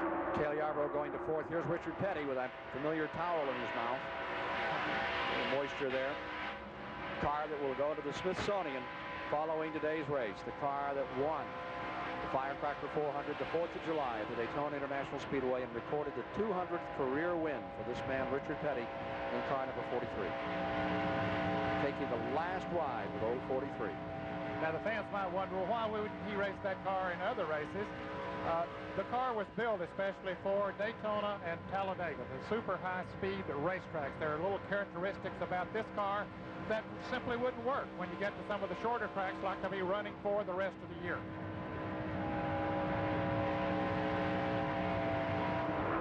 A little bit like riding the Spirit of St. Louis. Not quite, but a little. Flavor of history going with you there as you ride with Richard Petty. Of course, getting an opportunity to be in the chair beside the king, that's a thrill unto itself, whether he's running first or 31st. Baker going for the lead, and there goes Ellis again, and he's working with Trevor Boyce, and there's Phil Parsons. Little brother's doing pretty well out there today, Benny. He's keeping up there, and he's learning a great deal. As Ned mentioned a moment ago, he did have a drive shaft problem. He's a lot of laps down, but he's getting invaluable experience out there. This is the track where Phil Parsons crashed going down on the turn 1 of the race they have here in May and rolled over about 9 times, and one car went absolutely underneath him. And he's right back out, and doesn't seem to bother him a tad. Doesn't seem to bother him a bit. It bothered me that day, I'll tell you that. Tommy Ellis, number 4. 36 years old, stays right there, right up in the hunt. 9th position unofficially right now. Long back straightaway and into number 3. This looks like you can go forever going down that back straightaway. It really looks like, as you come off the second corner and go down, it seems like you can go almost forever, because it is such a long way down to turn 3. It doesn't really take you long, though. But it really don't take you long to get there. 7 or 8 seconds. Terry Labonte's crew checking, concerned about the fuel. Cale Yarborough has the lead. Cale back in front, still knocking on the door that is never opened, and giving him victory lane here in the Talladega 500. More live in a moment. Less than 150 miles to the finish of the 16th annual Talladega 500, live today on CBS as you watch Cale Yarborough trying to win it for the first time. Terry Labonte also trying to pull it off for his first career win in this great race, in the 2nd position. And then the man that won it last year lies 3rd, Dale Earnhardt. Going 4th is Ron Bouchard, the 81 winner. And next in line comes Bobby Allison. Allison running in 5th, going 6th currently is Harry Gant. 7th is Lake Speed. The 8th position falls to Buddy Baker. 9th is Waltrip. 10th, Tommy Ellis. Going 11th, Bill Elliott. 12th is the Jeff Bodine car. 13th is Trevor Boyce. And running 14th is Greg Sachs. One more fuel stop for sure for all of them. Average speed 147 miles an hour. No records today as we've been interrupted 5 times in the course of the race.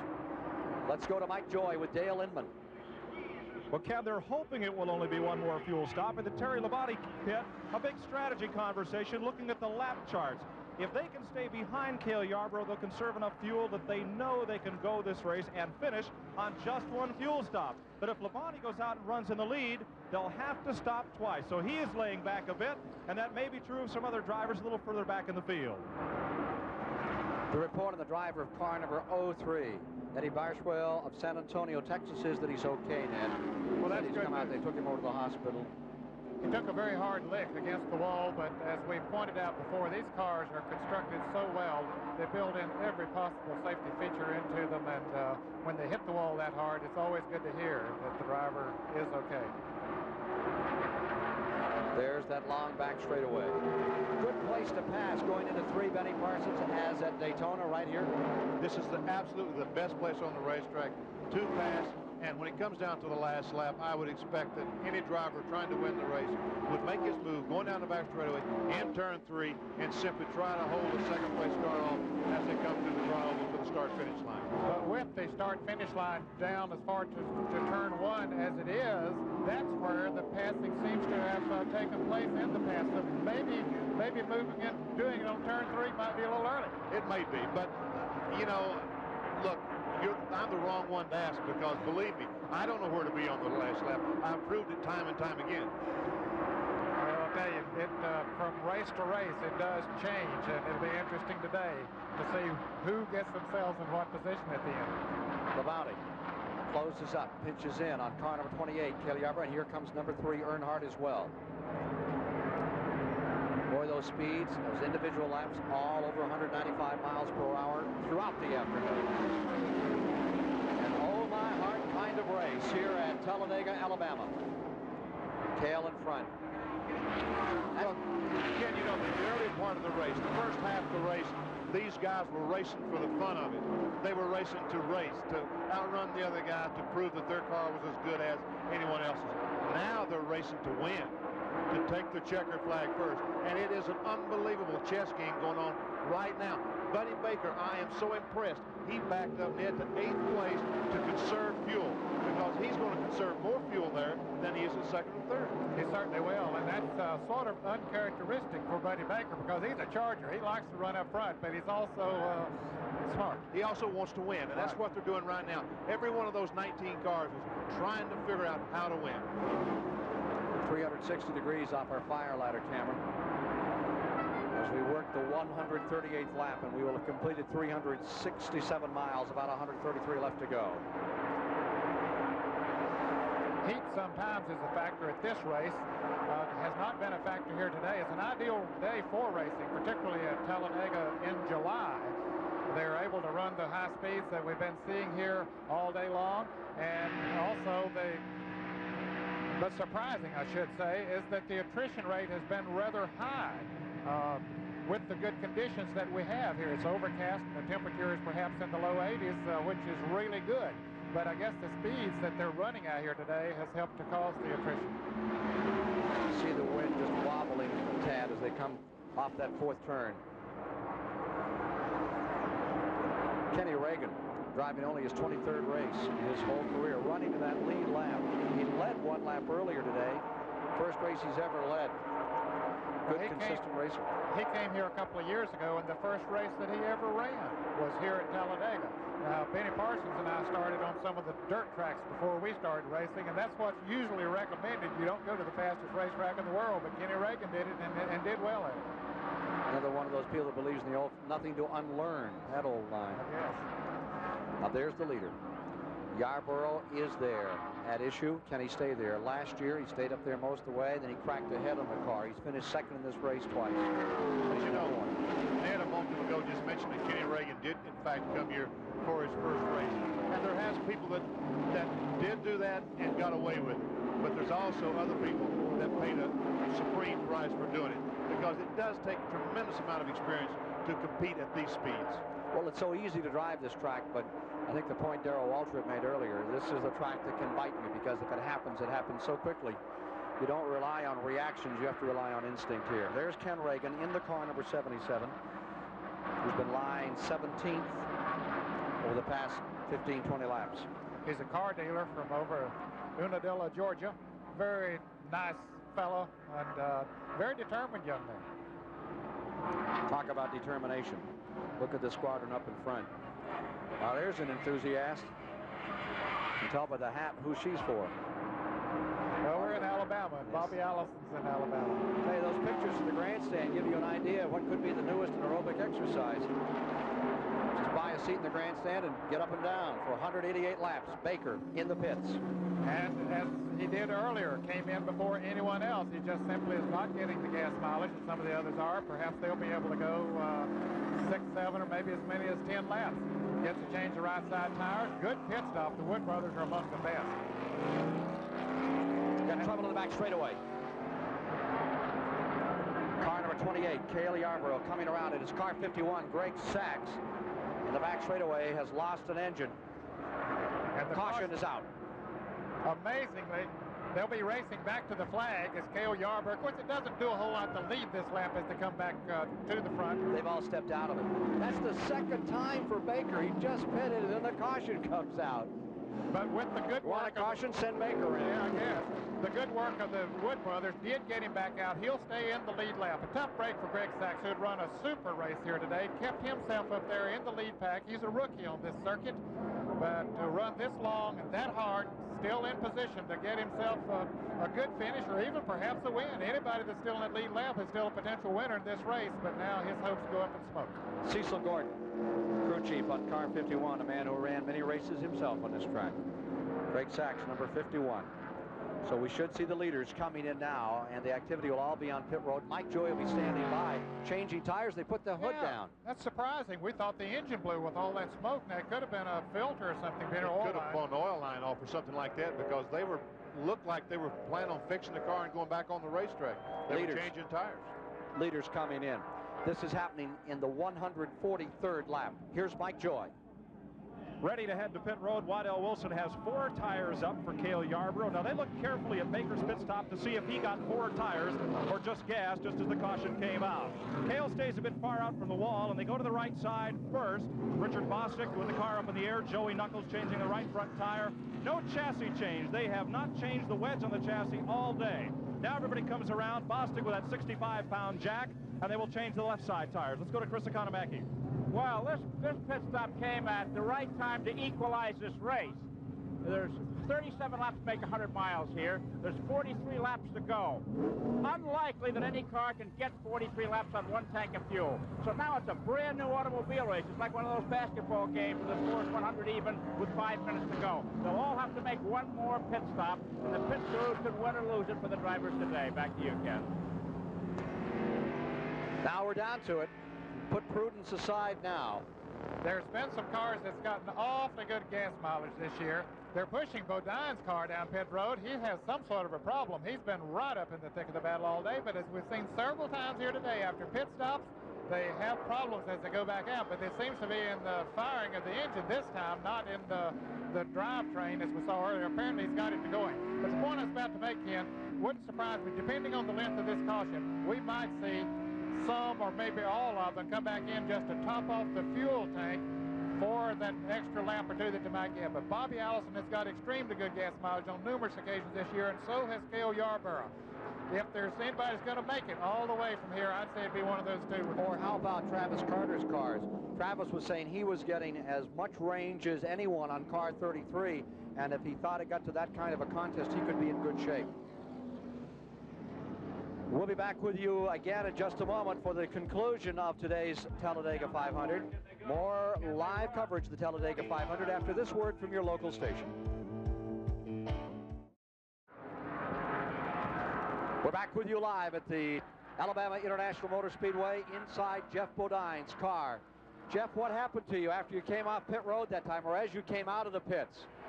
Yeah, we ran out of gas on that caution lap just before we entered the pits, and the car wouldn't start. They had to push it. We're okay now, but it just wouldn't start. It didn't have any gas. Boy, you talk about a caution coming at the right time. It did for you then, didn't it? Right, we were going to pit anyway that next lap, but when we slowed down and got up on that banking, the little fuel we had left went away from the pickup and we ran out. Jeff, how do you feel about your chances at this point now? Well, the car's handling awful good. If we could just avoid some trouble and just hang in there, I think we have a chance at a good finish. There's a lot of cars that are a lot faster and stronger than we are. We can't get out in front and go, but you never know on that last lap here at Talladega. Are you going to have to make another pit stop for fuel? Yeah, I think so. Thank you very much. Jeff Bodine in car number 5, currently running 15th. Terry Labonte coming back on the track. Interesting circumstance on Travis Carter's car, the number 33, Benny. Travis has a fuel flow meter on Harry's car that tells how much liquid has went through this meter. In other words, Harry can sit there and watch the thing and tell when they've used 21 gallons of gas. And here, that's about all they can pick up. It'll probably be 21 to 21 and a half gallons. So when he gets to 21, he tells him, I'm coming in. Quite an innovation, it really is. I think Ron Bouchard is on pit road right now with some trouble, Ken. Car 47.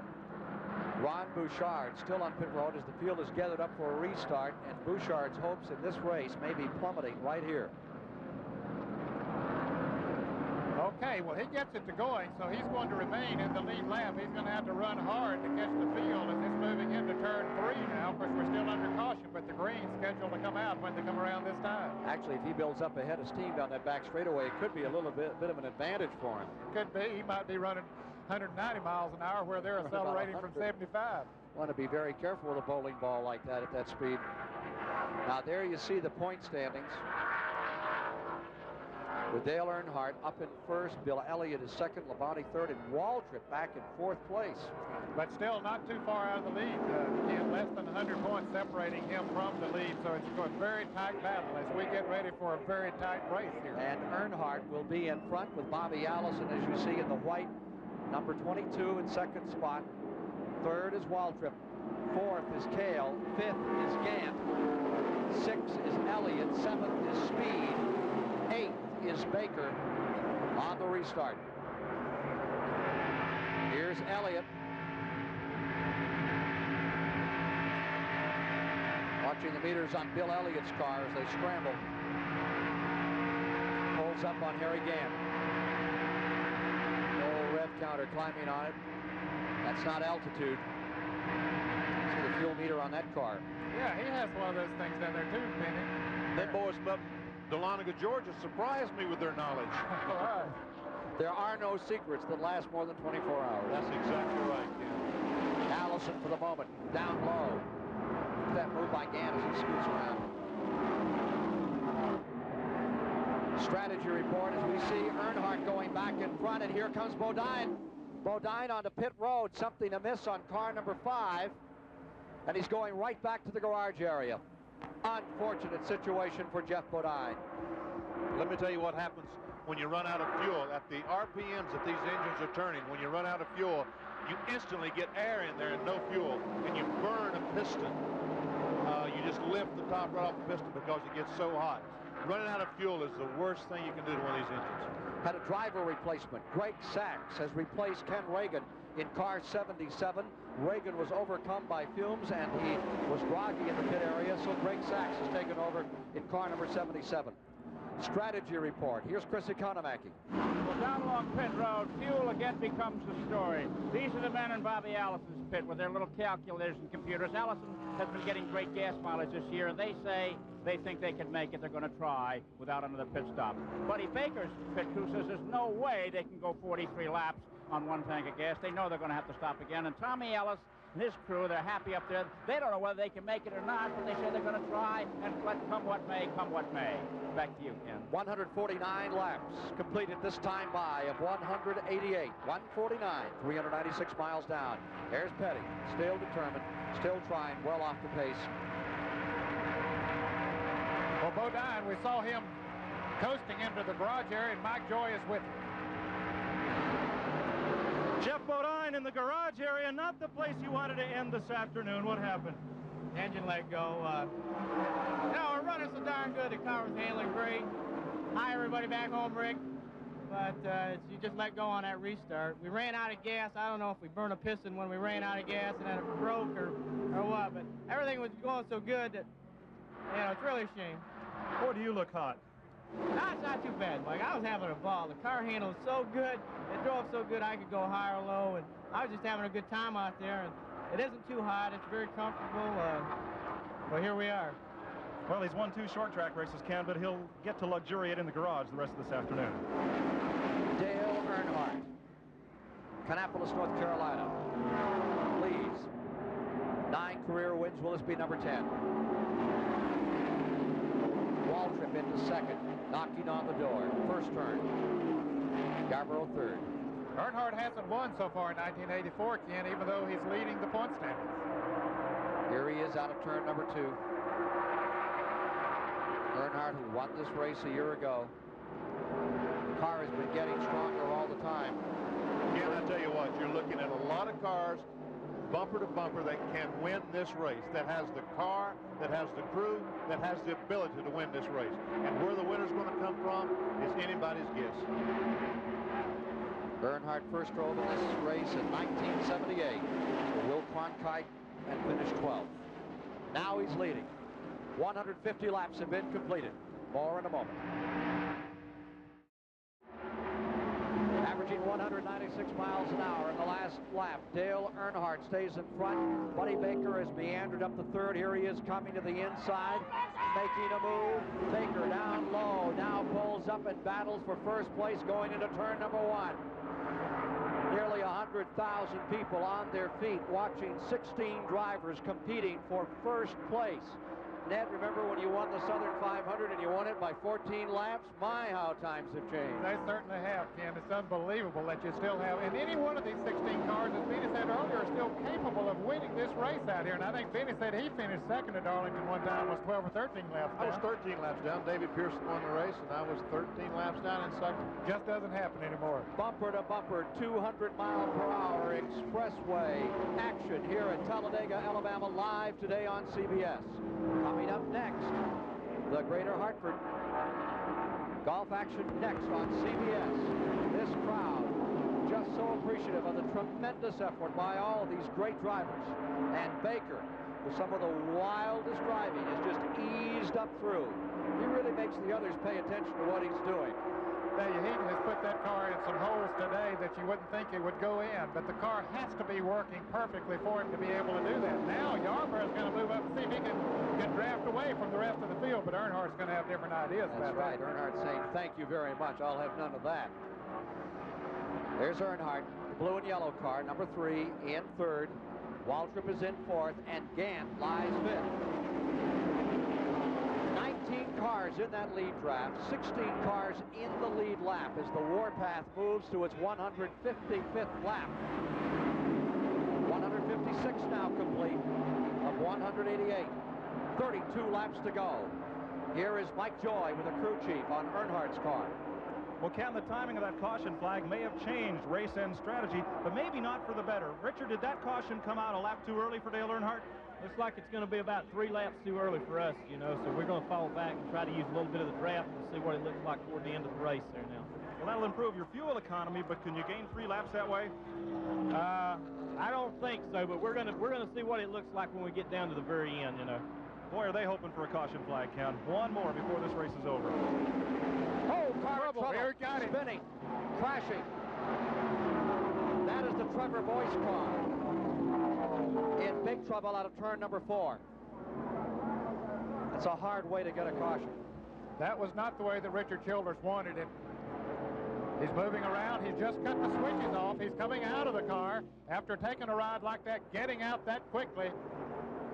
Another indication of how well these automobiles are put together, because that was not an easy ride. You know, Ned, when he reached up to turn the switches off, my first thought was he was trying to start the car to go again. You're watching it live here on CBS. Let's look at it in replay as to what happened to Trevor Boyce, who's been running right up there all afternoon.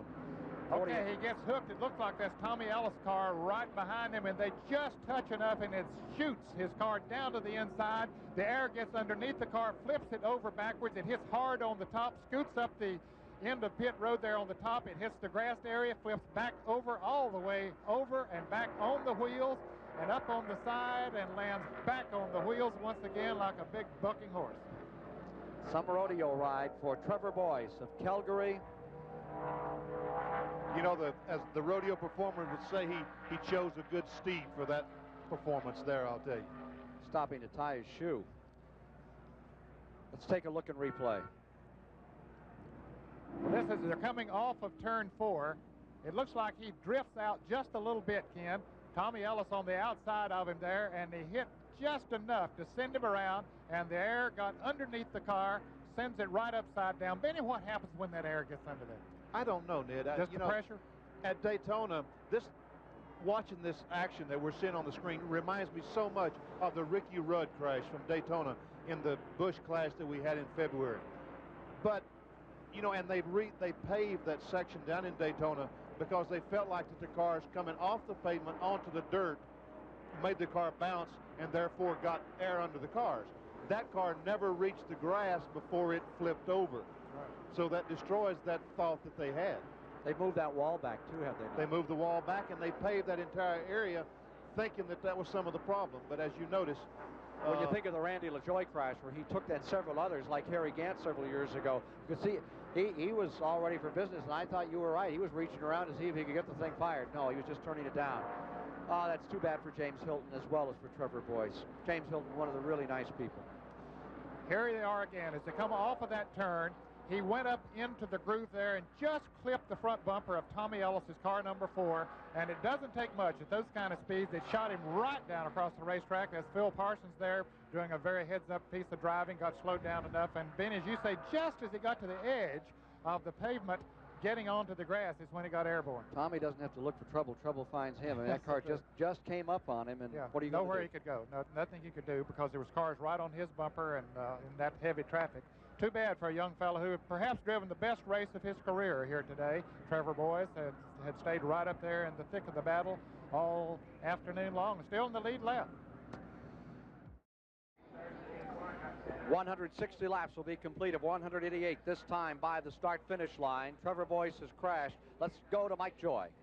For sale, slightly used, one Winston Cup race car. Also doubles as lawnmower when it comes through the infield here. This car, the passenger compartment is completely intact. Due to the NASCAR safety rules, Trevor climbed out of this unscathed. But the rest of the car, well, it's headed for the junkyard, and it certainly leads the question, with this potential, why do these fellas do this?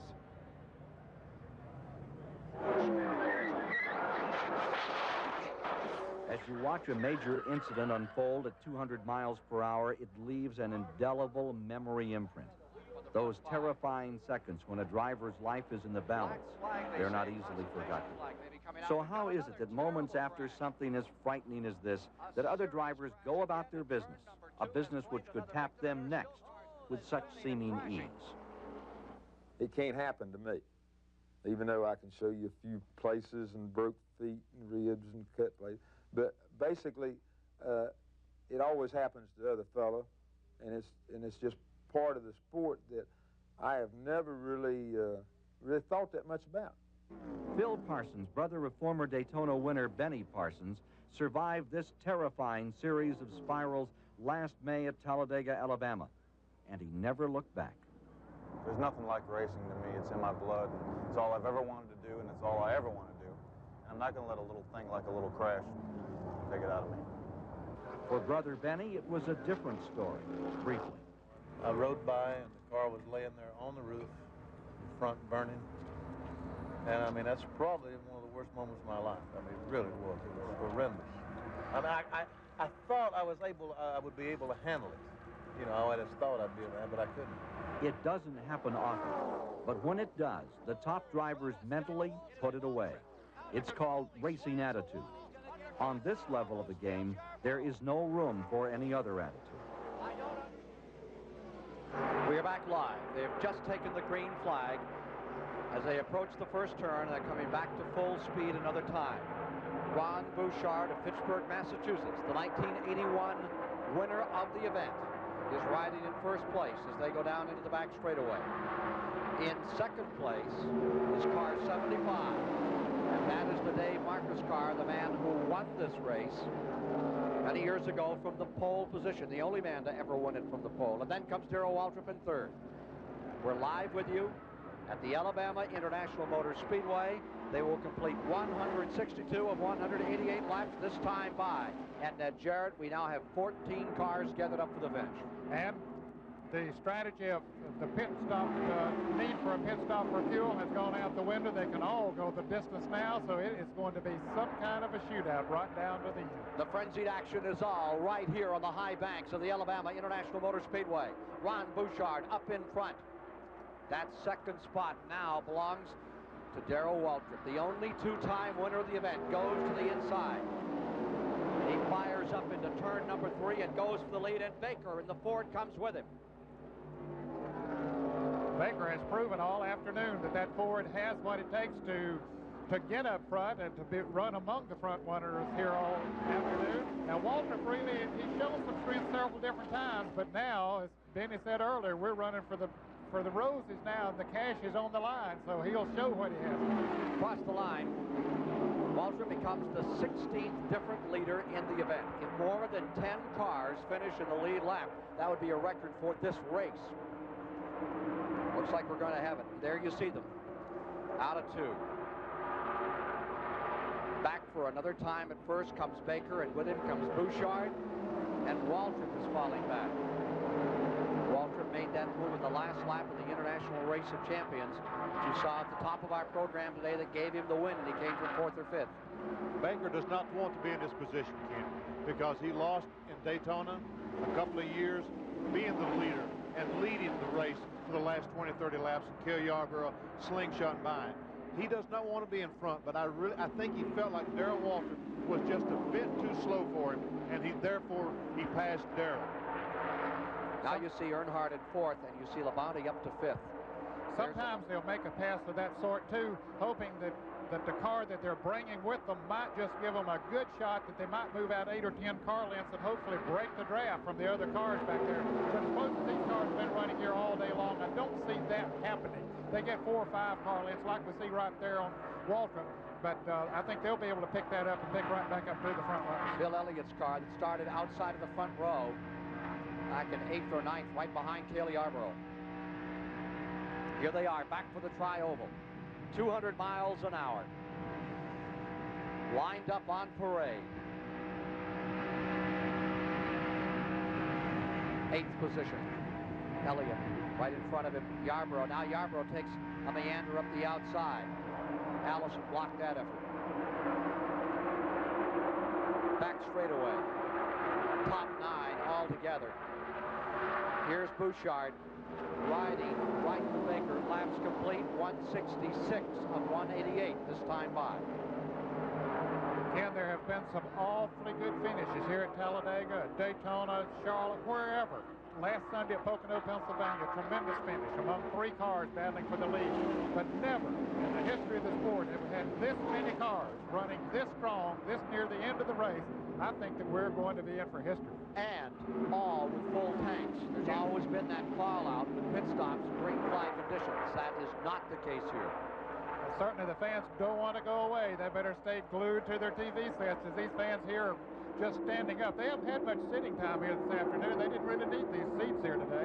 You know, I was thinking of that a moment ago. They paid good money for those seats and didn't use them all day. They'll spend half an hour after just sitting in them trying to collect themselves. Baker, he's led what, 15 times, Ned? 15 times for 27 laps, and that makes him the biggest leader in the event. Normally, the top winner, you know, he's going to lead half of the race. Beginning to switch some positions. You can see Waltrip getting anxious. He comes up to 3rd. Let's go to Chris Economaki.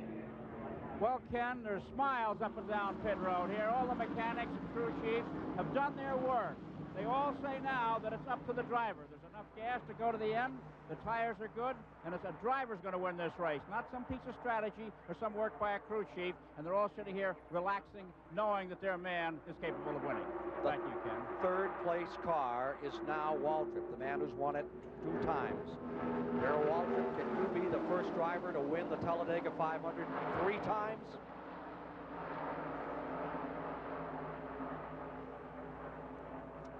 Well, I've won it twice, and I almost won it 2 other times. And I don't know, the last couple of years, Ron Bouchard beat me at the start-finish line by foot. And last year, Earnhardt beat me at the start-finish line by about the same distance. So had a shot at winning both of those races, and that would have given me 4 wins. Right now, he's falling back.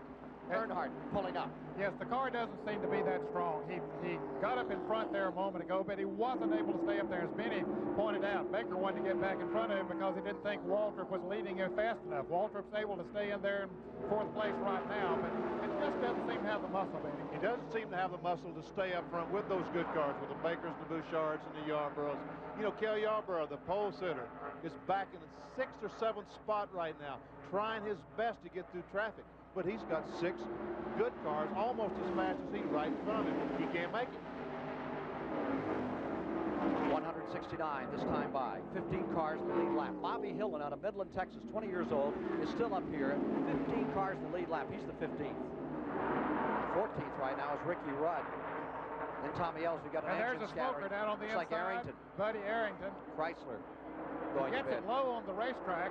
He no might not caution be yet. putting anything out on the track, but he made a very smart move. As the leaders were coming around on the outside, he got it down to the low side of the racetrack, and now it's coasting on around. They ran that last lap at well over 200 miles per hour. So they're, what we say up in North Carolina, getting on with the getting on now.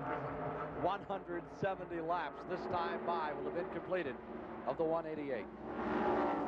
There's the business end of the Talladega 500.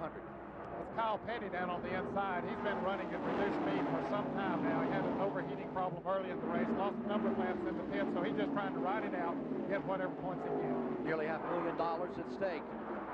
And the divvy gets pretty small after that first and second place for these fellows. You have these big, high buck teams. Ricky Rudd's sister there. No, that was one of the other crew members that he thought it was Carolyn Rudd. But, I was watching the race myself. Really don't pay attention to things like that. Car number 21, Baker, stays there. Bouchard right on the rear bumper. He has run a good race here today. Very good race. The car is working well down on the inside. Let's get a report on Trevor Boyce. I'm with Dr. Dave Fretz outside the Hardwick Care Center. How is Trevor? How is Trevor Boyce? Trevor's fine. A few bumps and bruises. He'll be sore tomorrow, but no permanent problems. Apparently, Ken, he bumped the number 4 car, got the car a little bit sideways, and then it took off when it hit the grass, but Trevor's resting comfortably, and he's talking with his crew chief about going up to Canada to run a stock car race tomorrow. Buddy Arrington, you saw his car pull into the pits just as we left to join Mike Joy. Bouchard going for first place. Ron Bouchard back to first. Baker to second. Probably that's what Baker wants. And Bouchard might be testing whether going into turn 3 where he made that pass, is that the place he can do it? Now he wants to see, can I stay out front till we get back to the start-finish line? Of course, there's going to be a lot of other things come into play with that many cars still running there at the end. This time he is going to be able to stay up front, but there'll be a lot of other jockeying going on behind him, and that could affect how he comes across the start-finish line. Bill Elliott back to 8th, now sweeps under. Bobby Allison closes up on car number 28. Cale Yarborough, as he continues to make his charge and try to win the Talladega 500. 175 laps complete, 13 to go. Next on CBS, the Hartford Open. Peter Jacobson still leading. Mark O'Mara in that contest. Bill Kretzer maintaining third. Right now, it continues to be a shuffle here. And Bill Elliott has pulled up into fourth. Meanwhile, a change for the lead. Buddy Baker is going back in front. Cale Yarborough trying to pull beneath the car number 3 of Dale Earnhardt. And there lies number 9, Elliott, who's come from 8th up to 4th. Is there an ideal place to be when it comes down to the last few laps, Bill Elliott?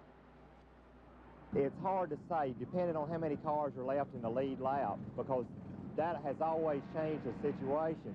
If there's only 2 cars left, being second more than likely it's a place to be. But if there's possibly 4 or 5 cars left, leading the race may be where you need to be, because if you get all those other guys racing among themselves, you can possibly get out of the way from them.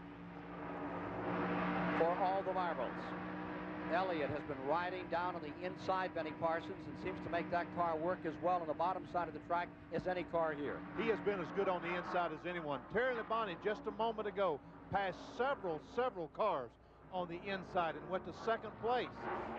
He's in the catbird seat right now, but the catbird seat keeps shifting every lap. Someone else has a different perspective at it. Now, Ron Bouchard has gone from 1st to 11th in the last 2 laps. Leader, Baker. Second, Terry Labonte. Third is Earnhardt. There's been one dominating factor up in that front 5. It has seemed to be Earnhardt, but he just hasn't had it to close. Playing it close, is that what he has? And there's Yarborough lying 4th. Almost touching out of turn 2 at over 200 miles an hour. It'll be 10 laps to go when they come back in, so everybody is trying to jockey now. They will be doing this for the next 10 laps, trying to get themselves in position. Now, Bill Elliott said it'd be different if you got 4 or 5 cars in the lead lap as to your strategy on that last lap. Nobody considered that there might be 14 of them. 66 lead changes. One more will tie the record for this race, held by, well, it goes back to the 1978 year when Lenny Pond won it. They had 67 lead changes. When we can tie it with one more lead change for this event, there is an overall record that's considerably higher based on the race back in May. Here's a report from Chris Economec. I just asked this man, Glenn Wood, how it looked with this driver in the lead. He gave me 3 words. He says, 28's a coming. Well, of course, Cale Yarborough used to drive for that man, Glenn Wood, and he knows how tenacious he can be at times, and he has seen that car run so many times this year. As Benny Parsons mentioned at the top of the broadcast, it has been dominant in practically every race that it has run.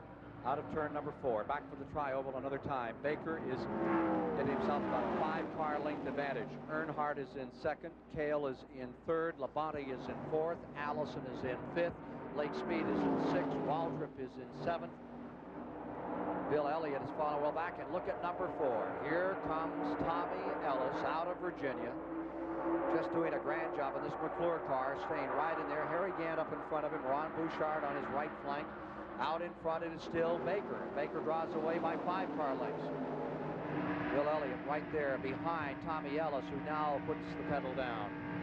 He has done a great job of just hanging right up there with those leaders all day long. He's never had this much experience in running in the draft for that long of a period of time because he's never had a car that run this long. Sure not like running Langley Field. Here he is back to the tri-oval. Here's Chris Economaki. Well, we just asked when we saw Grover and Buddy Baker's pit crew smiling. I said, what's so funny? He said, Buddy just asked what to do. There's no help from down there at this point of the race, believe me. You know, they've got to be 1,000 things going through their minds out there. They got to keep their mind on what they're doing, you know, while they're running at 200 miles an hour, not run over somebody or get too close to somebody and put themselves out of it. But they got to also be thinking, well, what am I going to do to get myself in position to win this race? Every one of them knows they're there, that they got the chance to win the race. The cars run fast enough, as Benny said earlier. They've got all the ingredients there, but just getting themselves in the right position as we get down right at the end of this race.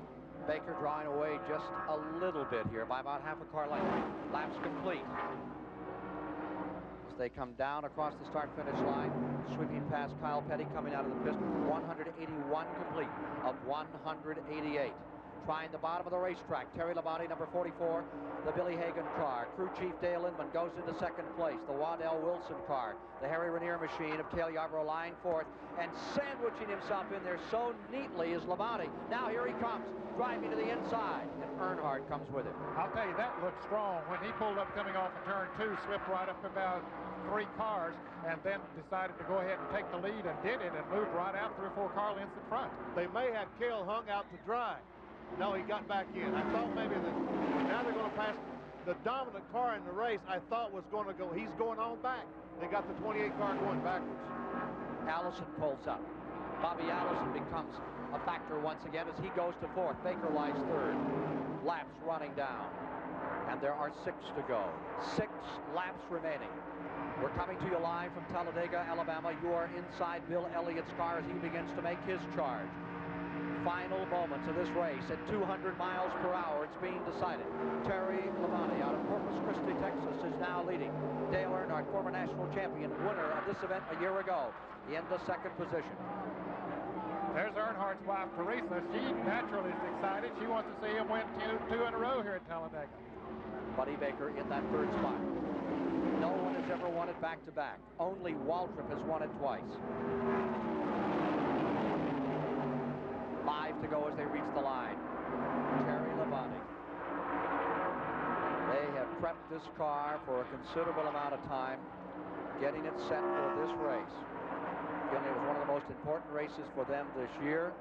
Took some extra time. Will it pay off? Meanwhile, that Richard Childress car, the number 3 for Dale Earnhardt, that Chevrolet lurks in 2nd place. I think he's sitting exactly where he wants to be right now, Ken. Of course, he's also got to take in consideration that Buddy Baker's sitting right there on his lap. I think Buddy is pretty well where he wants to be because he knows Earnhardt's going to make a move, and he figures he'll pick, when they get side by side, he'll pick the draft for both of them up, and if they're still in that position on the last lap, be able to draft past. Where Earnhardt figures, well, those others back there are going to be racing with each other, that will slow them down. Here's Labonte's got to be thinking the same thing. So. Here's Mike Joy. 4 laps to go. Does Dale Earnhardt tell you he's in the spot where he wants to be? Do what? Is he in the spot he wants to be, does he say? I don't know. We ain't talked lately. We just letting him drive. He's driving as hard as he can right now, I'm sure. And they're counting the gas drop by drop. You guys may not make it. Or we'll make it now. We got the gas made. It's just, it depends on no telling who may win the race right now. It's going to be an interesting finish. Crew's done their job. It's all up to the driver. Earnhardt looks low. Goes down to the bottom. Actually, he stayed stable in 44, pulled up a little. Now here they are out of 4. What about Allison, Benny Parsons? Is he where he wants to be? Oh, I don't know. I don't think so. I don't think he's quite up as far as he'd like to be. Buddy Baker's spot, 3rd spot, I think anybody would take that spot or Dale Earnhardt's. But any other spot than that, I don't think that's where they want to be. Do you, Ned? Other than maybe Labonte, because he's got to know that Baker is going to make a move on Earnhardt, which might slow both of them down a little bit. So the front position might not be a bad position to be in. Other than those positions, I don't know. Cale is 5th. Back straight away. Bouchard has dropped off the pace. Ronnie Bouchard has dropped off the pace after a tremendous run today, Ken. Waltrip is 6th. Blake Speed is in 7th. Harry Gant is in 8th. Ellis is in 9th. Bill Elliott back to 10th. Getting down to the finish. Show and tell time at the Alabama International Motor Speedway.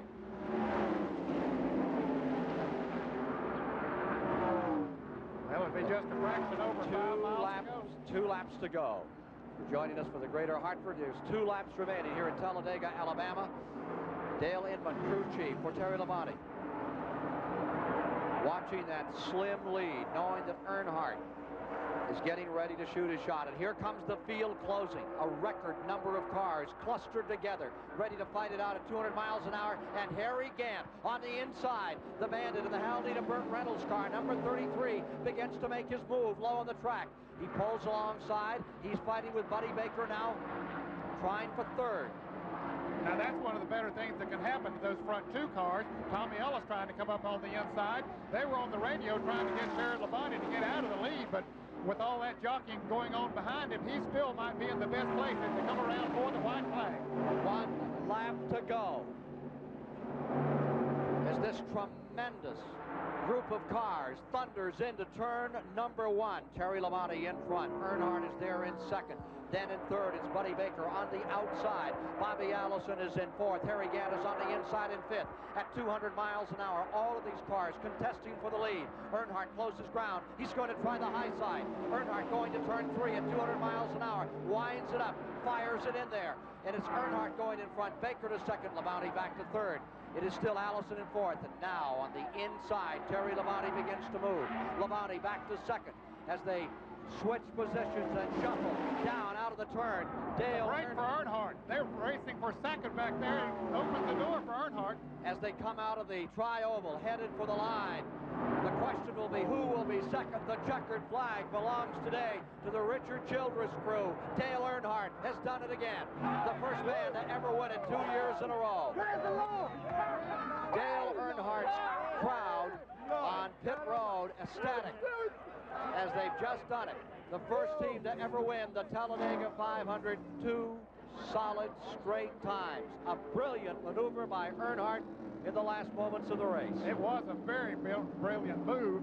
Now, he drove Bud Moore's car to victory here a year ago, same sponsor, but Earnhardt has won in 2 different make cars. It was a Ford last year, a Chevrolet here this year.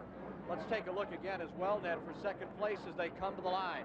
Here's Earnhardt, and as they began to struggle for 2nd, it gave just a bit of an advantage to Dale Earnhardt, who had made his move on the outside going to turn number 3, broken away from the draft, and took himself to 1st place. And in for 2nd place, hello. It looked like Labonte. Labonte maybe just by a few inches. So that's the story of the 1984 Talladega 500. This man, Dale Earnhardt, is successful and the first man to ever win it 2 years back-to-back. For Ned Jarrett, Chris Economaki, and Mike Joy, this is Ken Squire saying so long from the Alabama International Motor Speedway.